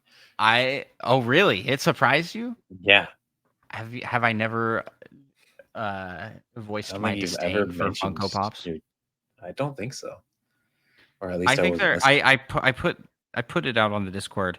Do you know what Precious Moments dolls are? I don't think so. If you I look at it least up, don't recognize the name. Yeah, they're those like little cutesy angel dolls that have big heads. It's a very cartoon. Oh, okay, yeah. Yeah, everybody knows what those are. because every grandma has that. Every grandma has little statues of that in their house. Everywhere. It's like a universal thing. And Funko Pops are our generation's precious moments dolls. Everybody's going to have The these younger- Funko Pops. I want when the young generations are gonna be like, "Oh, why do you have these?" 100%. 100%. Our kids are going to be like, why do you guys collect these like really tacky looking knickknacks? Like these are horrible looking. You know I mean, that's lots what's of going to people happen. like Funko Pops. I know.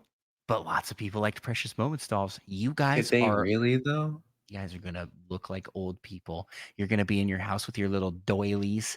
Your They're gonna be house doilies at that point. With your house will smell like nowadays soap, doily. and you'll have shelves of Funko Pops. You'll have shelves of Funko Pops that no one will even know what the characters are from. It's gonna be awesome. And I'm gonna laugh as they die because I hate Funko Pops. They're just hunks of plastic. They're not fun. There's no fun aspect to it. They're a bad looking statue. I would rather get an amiibo. Or like literally any other toy. I'm just not It's a fan good of to know you feel so strongly about this. Yeah. I won't be buying you one in the future. Or will I? Man. They'll have a They're link.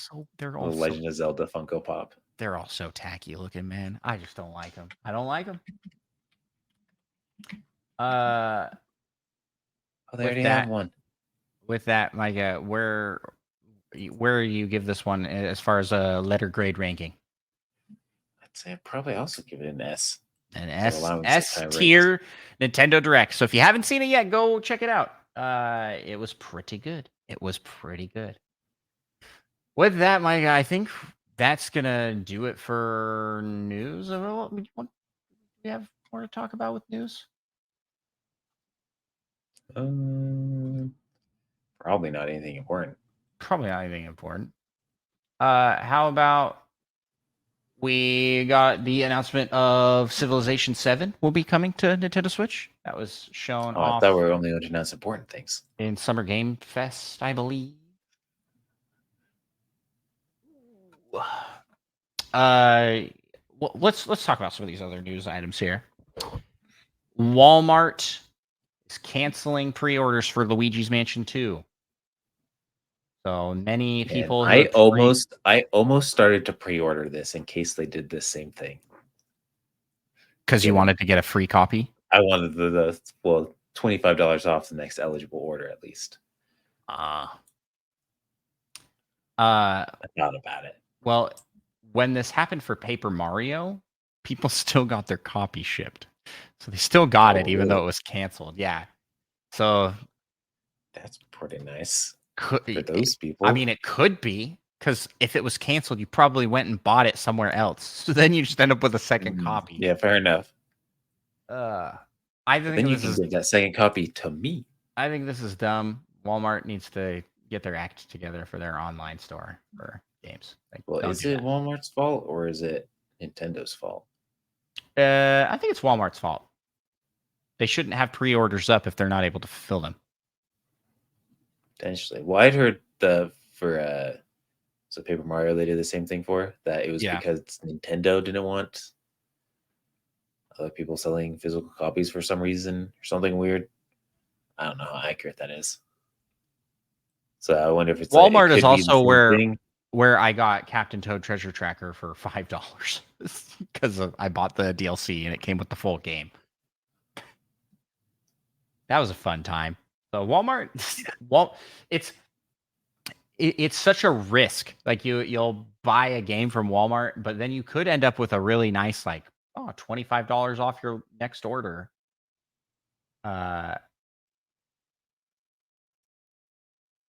Or they just ship you the game anyway, even after your order's been canceled. So it could be it's a high risk, high reward.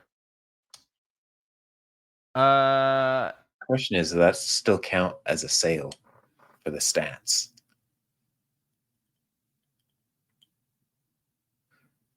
of games sold? Good question. I don't know.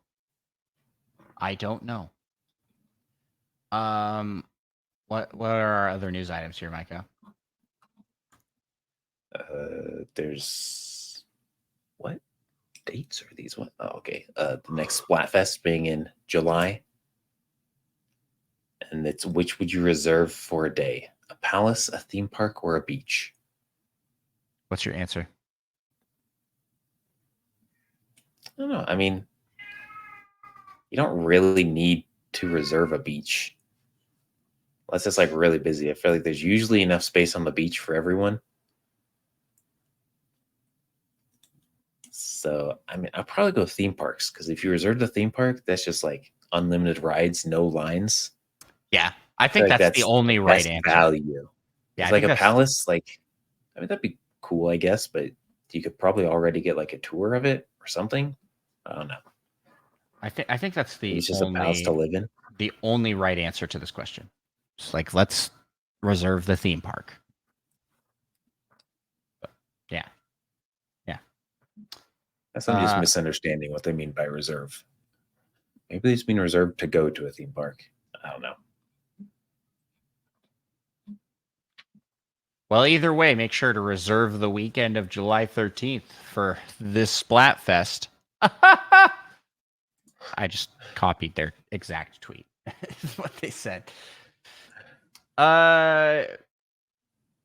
Monkey Thunder posted a couple news articles that I thought were interesting. One, we got Nintendo won't reveal Mario and Luigi's new developer because Alpha Dream, the previous developer, was shut down. But says that the original staff are involved.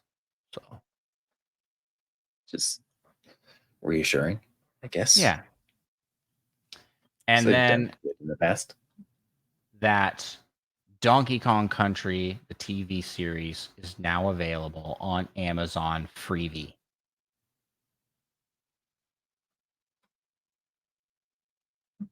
That's right. You can watch the Donkey Kong show.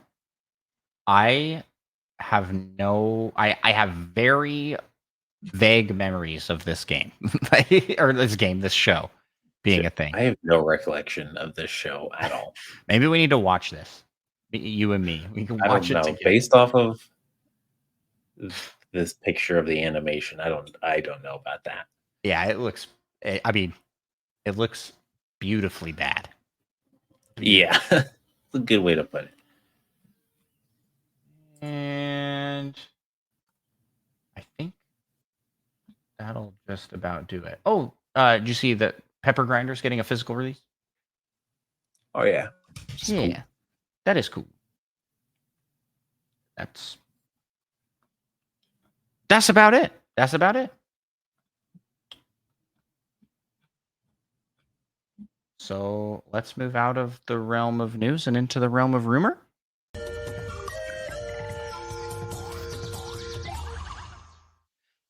The rumor mongering scene is imploding. The rumor Pikmin have infiltrated all of the leakers and spoilers and are destroying them from the inside out. What do I mean by that? Well, last week or a couple weeks ago, we talked about the Midori reveal to be actually not Midori, but another leaker who had very low credibility cosplaying as a Japanese woman. Very cool.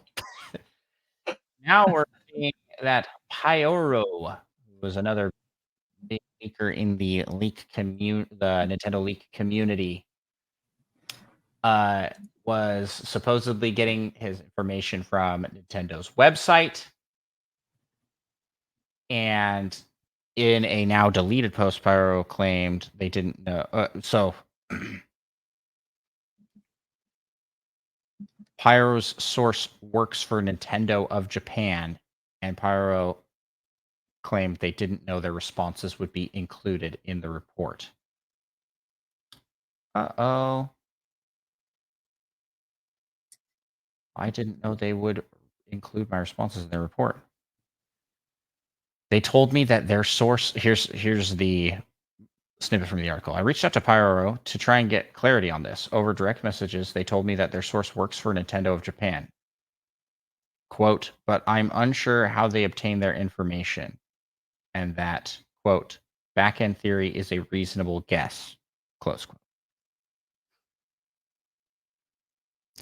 So they apparently work for Nintendo of Japan, but also they're getting their information from the website.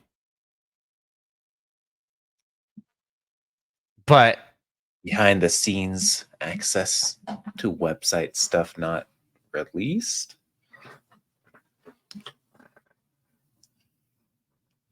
I'm not quite sure what this all means. yeah. Well, essentially, people are going, he's not actually leaking. He is just looking at web code and finding information before it's widely reported. Or before Nintendo's necessarily ready. So there was back in the day, people were able to look at channel videos that were uploaded but were not published. And so people would be able to see when directs and things were happening through that exploit. And so this is kind of similar, just for their website. It's like, okay, here's one a quote from the Reddit article talking about the Reddit post talking about the stuff. The things that Pyro did ultimately leak were Metal Slug, Ace Attorney investigation, and Ace Attorney investigations. Both of those games have web pages up on Nintendo's website ready to go. They haven't uploaded any such web page for the major first-party direct announcements today. Usually sites tend to go up shortly after announcements like this. So the fact it's been 2 hours and no web pages are up is weird. Meaning Nintendo's like, what if we just don't do that? And then all of a sudden, this direct didn't have nearly as many leaks. It's like, oh, yeah. So Nintendo plugging up all the holes. They called Mario in. He's plumbing those leaks. That's for sure.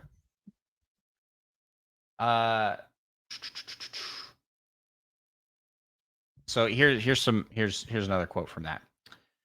Doing a bit more research, I'm 100%. This is a quote. Doing a bit more research, I'm 100% confident now that is how he's got his info.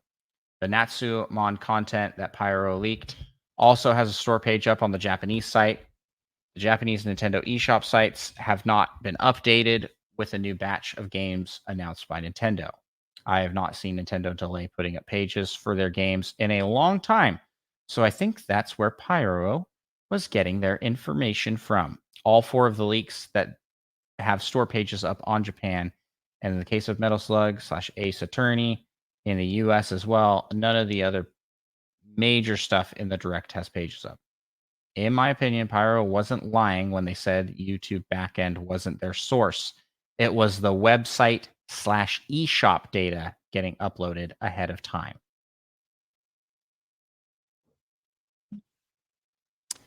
So there you go. I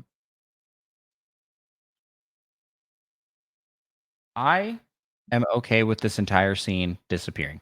I don't much care for leaks myself, and I would like all of these people to put their talents elsewhere. Because like it's just fun to get the announcements when they're coming. When they're and if something gets leaked, it's usually not in a way that's as entertaining as if when you're supposed to be told about it. Yeah, you can get leaked that the new Legend of Zelda game was coming out, and then you're just like, oh, you just hear about it. But learning about it by seeing the trailer is just much more enjoyable. 100%. 100%. I agree. I feel like it's just clout chasing in a lot of cases. And people can be excited about news coming up and they want to share that news. So I get it. But then people build a following and then it's just not good for it's not good for it. It doesn't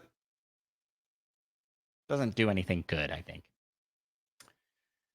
But Micah, I think that's all we got to talk about for the rumor mill this week. Is just we're seeing the implosion and death of the Nintendo leaking scene, and I'm here for it. Let's move on to the next segment of our show. That's right. What was that? Why did you push the button before I even said what we were doing? Plus, I clicked the wrong one first. Community Corner is where you, the listeners, can ask us questions. You can submit questions for us to answer on our Discord or hit us up on any of our social medias. If you're listening on Spotify, there's usually a spot where you can leave a comment there. First question comes from Monkey Thunder. How do I make more money to afford all of these amazing games? You only need one kidney. Take that knowledge however you will. It's good. It's a good. No, it's not. It's terrible advice. Yeah, I think now may be the time to get into the resell game, but it's not as good as you like. Trade-ins kind of suck. It's like I don't know. There's so many games, just and not enough time. I think it's all about when and how you get the games. So if you can wait, because it'll go on sale. And people say, well, Nintendo first party games never go on sale. And that's just not true anymore. It's mostly true. Is it? Black Friday, it's everything gets discounted. Ubisoft sales. Right. At least. Black Friday, you can get 10 up to 20 off, it seems like. Yeah, you can get down to like $40 games. There's also the game vouchers. Yeah, but I think most of the first party stuff has cycled through to be cheap. You got to look for those deals as well. I feel like Mario and Zelda are probably the two that do that the least, though. Well, when I was talking to Presto last week on the podcast I guested on, he had just gone to Staples and was able to purchase the brand new Fire Emblem game for like $20 because they had like a discount section. Yeah. So it's like interesting. Just keep your eyes peeled. Maybe look for buying used copies off of like Facebook Marketplace. There's ways to save on how much it costs, but in a lot of cases, it's like Costco membership. I believe you can get it's like 5% off eShop gift cards or something like that. Dude, they had Joy-Cons for $50 for a pair of Joy-Cons. That's a good deal for Joy-Cons. Yeah. I was like, maybe I should get these. I have no need for more Joy-Cons. Well, maybe I should. Yeah. That was my that's my 2 cents. You said sell a kidney, and I'm saying look for deals. Whoa. I did not tell anyone to sell a kidney. You just said you only need one. Yes. Yeah. How else can That's a very big leap. That's a very big leap. Yeah. How else do we make more money to afford all of these? Wait. How else do we make all of this money to afford all of these amazing games? Well, donate. Check out our Patreon over patreon.com/Nintendo_pals. Where for as little as $1, help us make money. You can help us afford all these amazing games. That's right. That's right. Crowdsourcing. Actually, maybe you could do that. You'd be like, I remember Mom, when Dad, Animal Uncle, Crossing Aunt, came out. Grandma, Grandpa, can everybody just pitch in $1? And then you get 60 people to do that. You got yourself a game. Yep. Do you know 60 people that would give you $1? Yes. Hmm. I think so. Am I on that list? No. You would That's not. right, I'm not. You would not. That's right, I'm not. I saw there was an advertisement when I was a kid in I don't know what magazine it was, but it was for Mario Kart DS. And it showed a person out on the side of the road with a cardboard sign. And it just said, "Why lie? I need Mario Kart." They're begging the side of the and That's pretty good. lives rent free in my head. That advertisement. It's like that's so funny. Like just take it to the streets. Sell lemonade.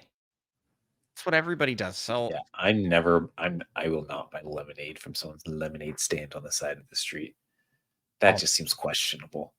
There's one that is like a food truck style lemonade stand that props up shop in our neighborhood every once in a while. It's pretty good. But yeah, how do we make more money to games? If anybody has any job offers out there, let us know. We're on the market. Micah, hit us with our next question. Asked by Presto from Off the Wall. If you could only choose 2 of the 4 first-party games announced at the Direct today to play, what would you pick and why? Shoot. And they give their answer, and I don't know, or probably their answer, maybe. I don't know if we should read that first. No. They put in spoiler We'll tag. Yeah, we'll give our answers first. Which 2 do you pick? I think it's easy for you. Prime, absolutely. Prime and then the other one's actually difficult. I would probably have to go with Legend of Zelda. over I what? do What were you having really a want difficulty? Mario Brotherhood. Oh, Mario and Luigi. Mario and Luigi. I mean, because it'd been a while since I played those, but I think I played 2 on the DS, and I really enjoyed those. A lot of fun. Yeah, off rip. I'm gonna say Zelda and Mario Party. That's just my gut. You promised me you would play Mario or Metroid Prime 4. Can you imagine good Mario thing Prime this 4? is a hypothetical How good would that be? scenario, and I can still And you're play just Metroid Prime. hypothetically stabbing me in the back. Yes, exactly.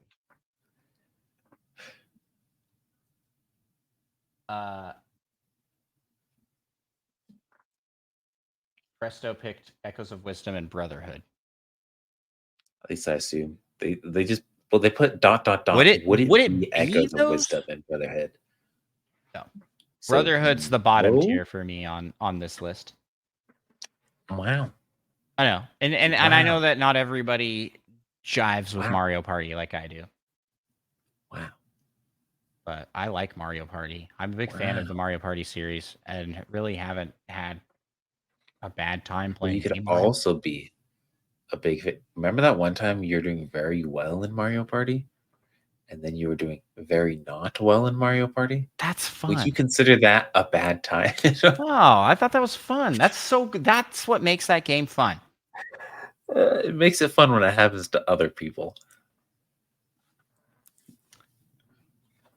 Yeah, those are the 2 I'm going with. So, Micah, next question again from Monkey Thunder asks, who will be the first new character announced for the next Smash Bros. Game? I hate to say it, Mm-hmm. but it's got to be Waluigi. I was gonna say the same thing. I was like, it's probably gonna be Waluigi. It's got to be. Yeah, Or Fire Emblem character. 50-50. 50. I mean, who isn't in the game that people want in the game? Gino. I guess Gino, but I still Isaac. cannot believe that Isaac's actually a good pick. I would But actually love also, that. A huge fan. we haven't had a Golden Sun game in so long. For now.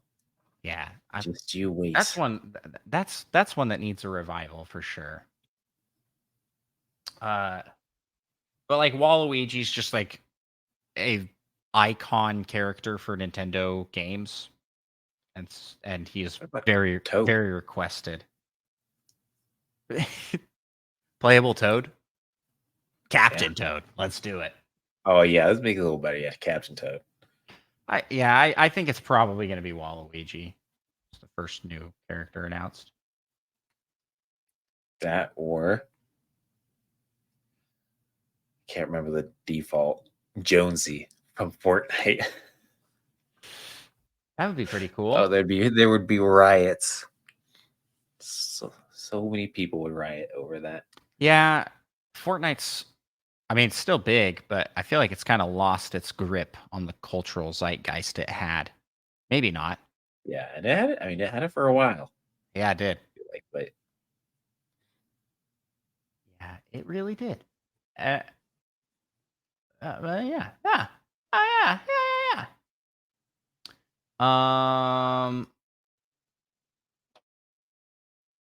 I think that does it for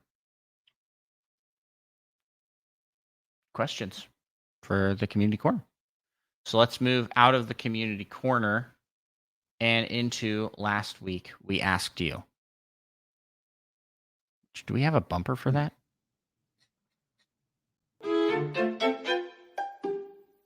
Micah? Technically, no. Micah?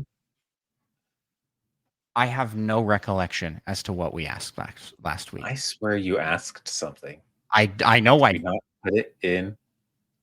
No, we didn't write it in. I feel like someone asked us about it, and you're like, I forgot to do that, and then you just didn't actually. And then I just didn't do it. In the. I'm a failure. I didn't ask you guys a question last week. I feel like you did at the end, though. I feel like you asked in the podcast. I did in the podcast, but that question has come and gone with no answers because I failed to post the question.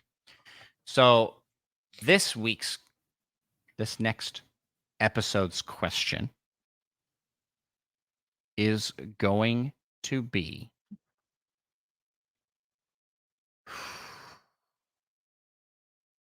what feature do you most want to see in Metroid Prime 4? I like this question. What feature would you like to see most in Metroid Prime 4? Because we didn't see a whole lot of that game, so we're still very much in the dark. Yep. And this rolls really nicely into our PAL topic, so let's fire up the PAL topic bumper.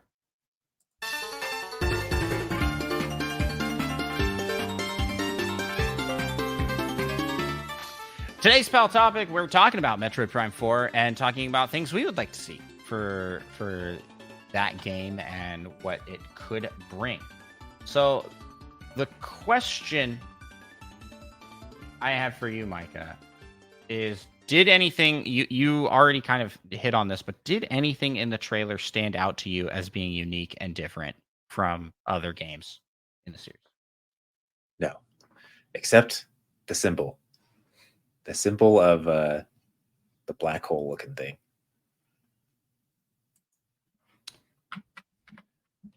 Yeah. I gotta look up, like, I don't remember, because they've all been, I remember, like, variations of, like, the original Metroid Prime. Actually, Metroid Prime 3, I don't even see.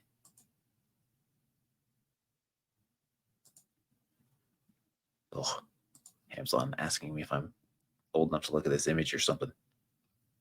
What is that? It's not a symbol. What is the word I'm looking for? Screw attack? Yeah, it's like the screw attack symbol thing. Yeah. What would you call that besides a symbol? A What is that logo? word? A logo? Logo. That's it. Boy, was I feeling dumb for the last like 45 minutes as I was trying to think of that.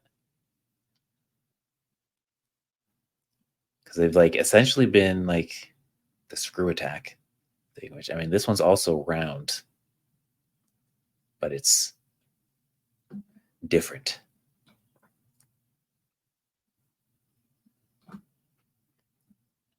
And I feel like that's kind of the most unique part of the whole trailer.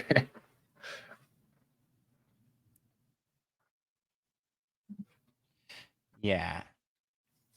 That and there's a massive tree, which I mean, they've always had like good nature things and whatnot. But at the end of the trailer, like the big focus point seemed to be a giant tree instead of like some artifacts. Yeah, but you also had that like portal. So are we going to be and that planet looked very different from the planet that you were starting on, which was very rocky Oh and yeah. barren.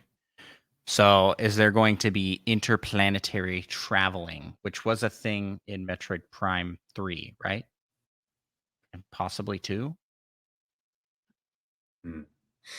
It's actually a very good question. You've played through those games multiple times, haven't It's you? been a long time. Well, in 2, I don't recall there being different planets at all.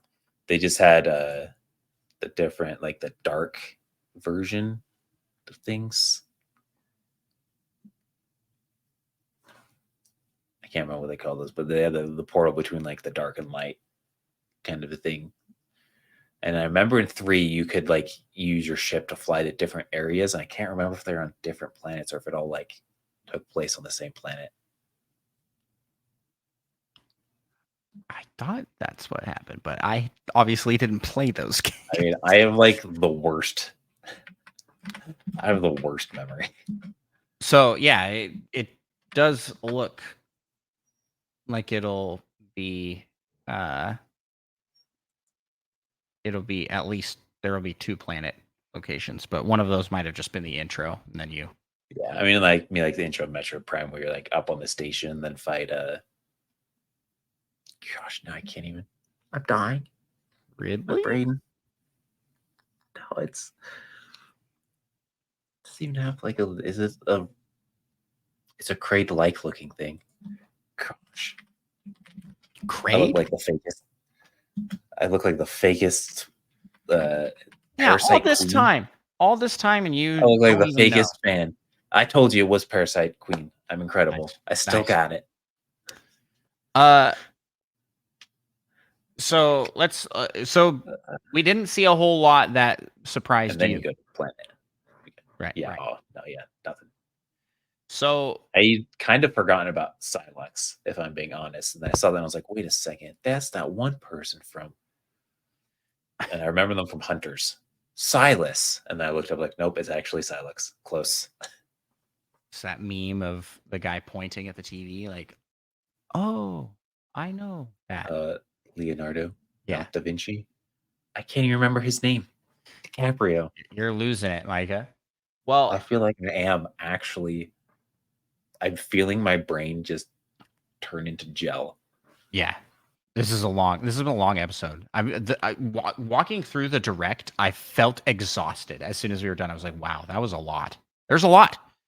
But as far as features that we'd like to see in Metroid Prime 4, Mike, are there any things that you are particularly wanting?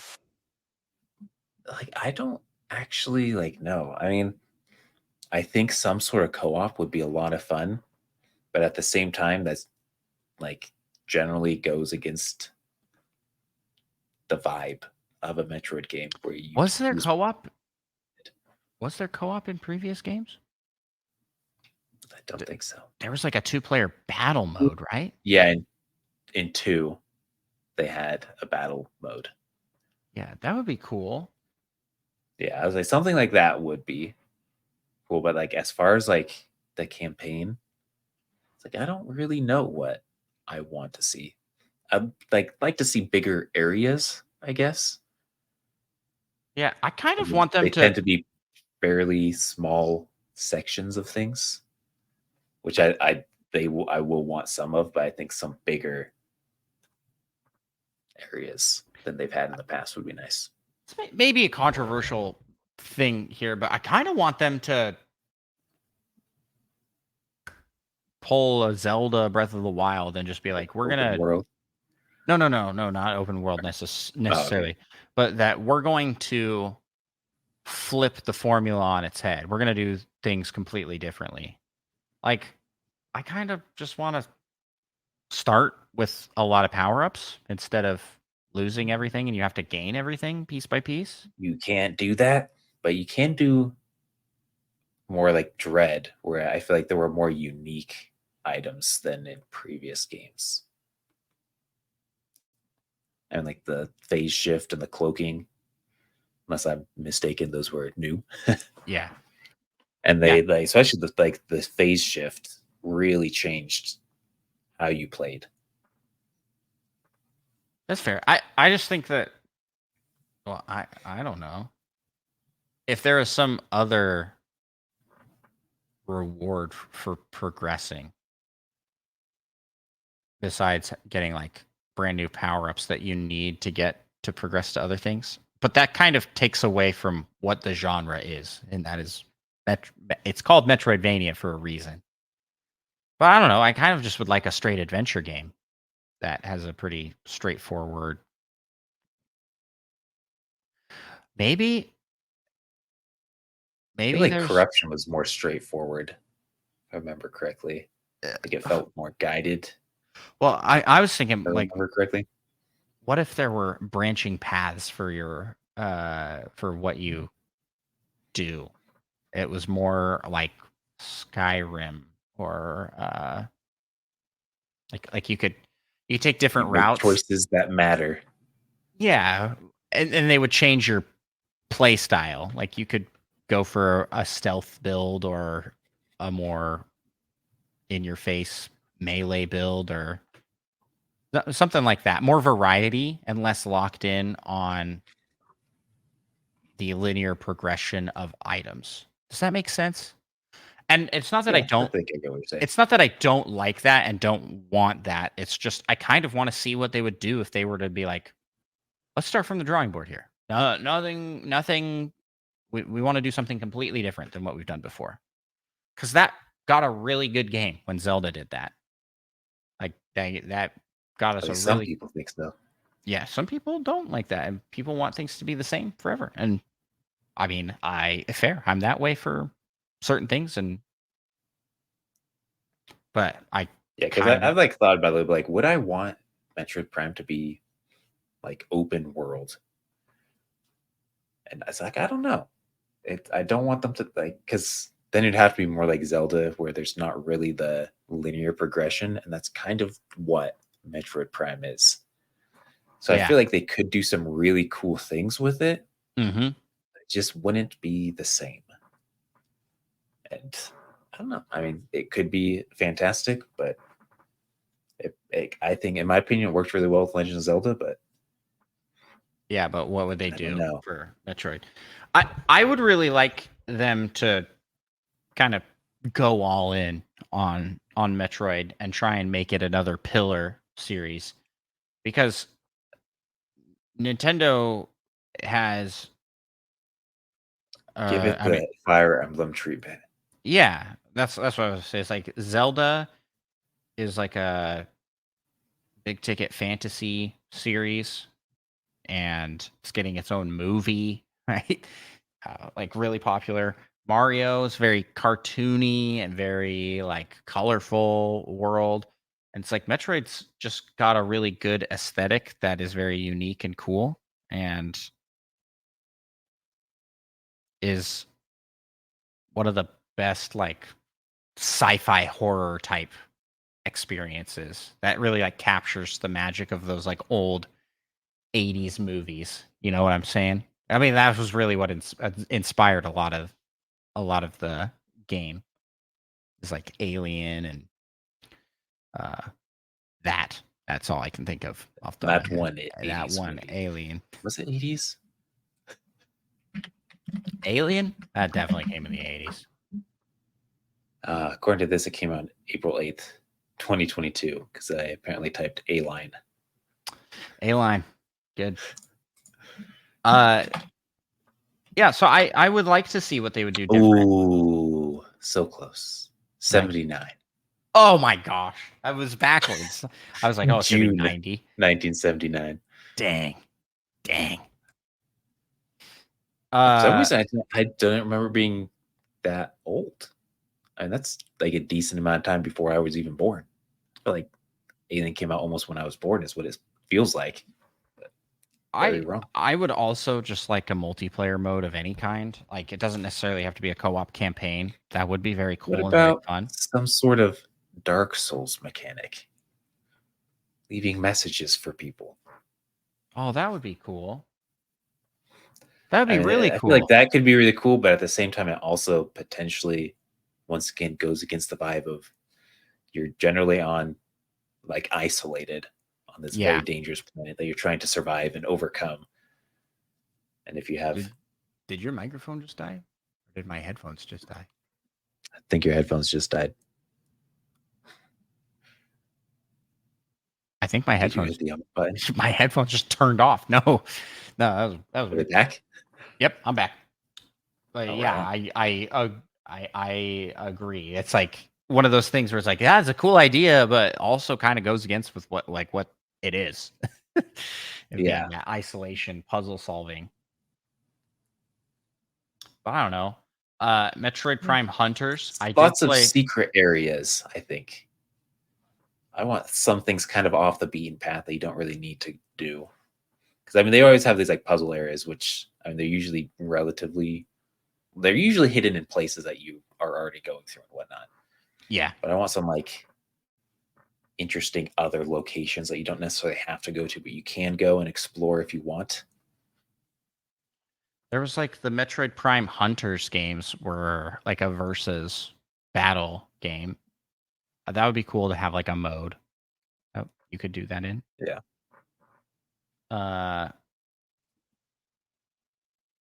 It would be cool if there was more. Maybe some dog fighting. Oh yeah, fighting in your spaceship.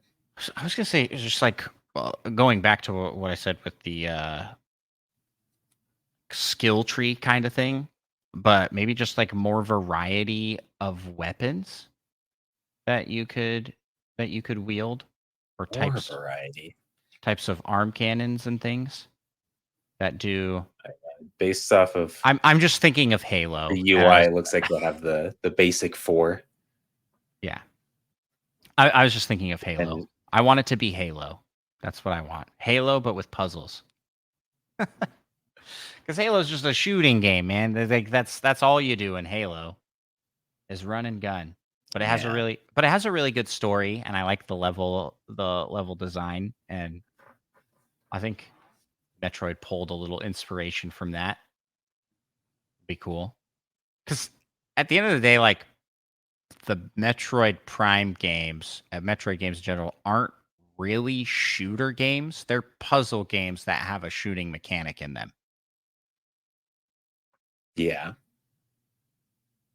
And I think they could, at times, lean more into the shooting aspect, because it'd be fun. That's like your least favorite genre, I thought. You're right. But that's just because Nintendo hasn't made one yet, besides Splatoon, third-person shooter. Also, what I want is just Kid Icarus Uprising. 80-hour. You want to start at Metroid Prime 4, and it's just a fake out. No. I just want it to have. I just want it to have the meat of Kid Icarus Uprising, where it's like you've got a huge variety of weapon types and ways to play. The levels are pretty linear in that game, but the replay value is on, like, it has that difficulty scale that you have in Smash Bros. Where it's like, oh, you could turn the heat intensity up to 10, and then it's a way harder level, and play with this item to earn more gems, and like I just want there to be good substance to the game. Metroid Dread was awesome. It felt so short in the end. I want Because you're want supposed to more. play it again on hard mode, and then you play it again on dread Yeah, mode, that doesn't and then you play appeal it to again on me. dread mode, minimum item run. It's awesome. Did you at least get 100% of the items? No, no. What? What? Some of those I know, puzzles are Micah. fantastic. I know. Okay, Micah, what's your give us some closing thoughts here? You got any other features you want to hit up? Because we're about out of time. Not just Yeah, so we because have like of time, but 9 minutes left of we have very recording little time space. left of recording space. Yeah. The problem with Metroid Prime is I feel like it does what I want it to so well. But I mean, definitely some sort of multiplayer aspect. I mean, I think co-op, it's a lot of fun, but I don't even know if I would actually want it in Metroid Prime. But some sort of battle mode would definitely be fun. Yeah. That's kind of where I'm my headspace is with And it. just make it long. I want it to be real long. Yeah. I Or wouldn't like you mind. said, branching paths, lots of replay value. Yeah. Okay. That's what I'm saying is like I think you can get a lot of replay value out of making it so that you can do different builds. And you're like, "Oh, I liked this build, but maybe I could lean more into this." And I think Metroid could be that kind of game. And then you could keep mostly everything else the same. Keep it very linear, and you need these certain items to progress. But your play style changes depending.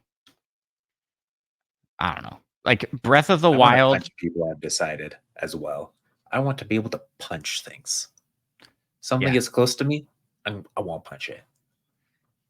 Kind of like Yeah. the Dread and Samus Returns. Maybe some sort of counter. Yeah.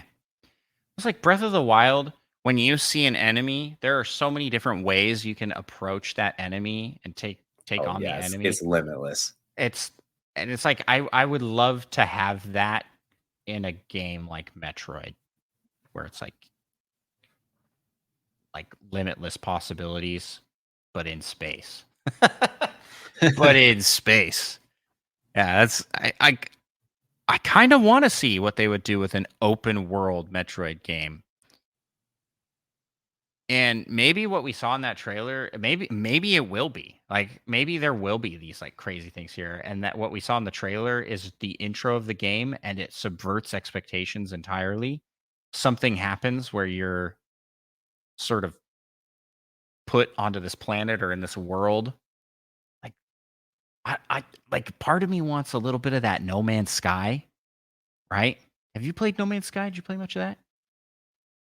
I don't think I have played any actually. Oh I've man, seen a little bit. like No Man's Sky, I think captures the feeling of isolation and dread, like existential dread that Metroid has, but it's an open world game, like an open space game.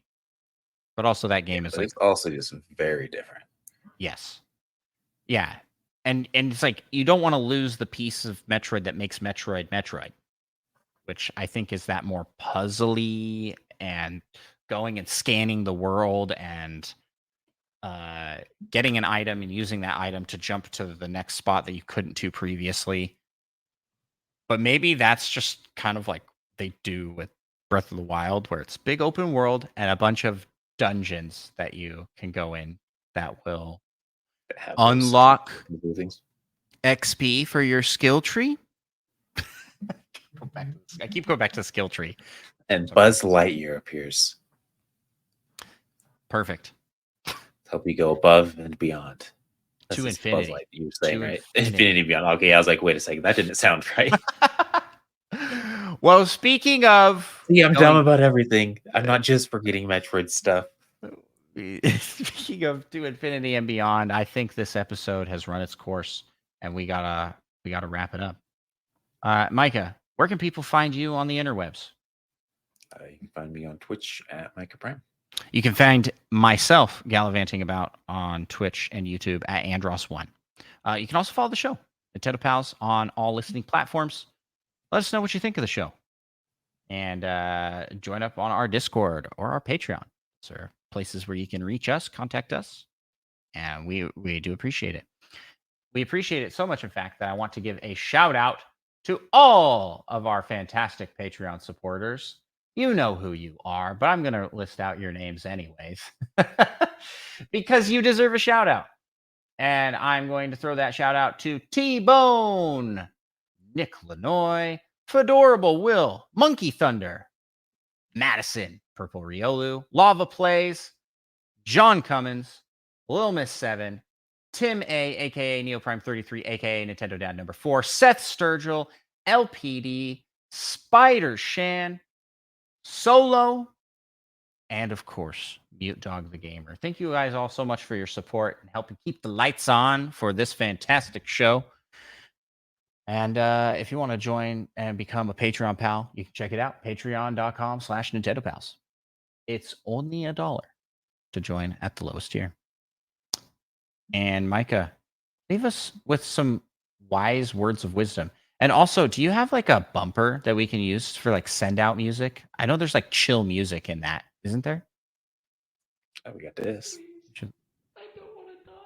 Don't turn around. Chill music. That's someone screaming. Your favorite bumper.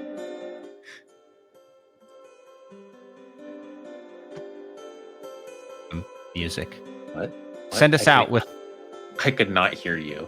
Send us out with some wise words of wisdom. You should buy Metroid Prime 4 when it releases. Beautiful. All right. Peace out, everybody.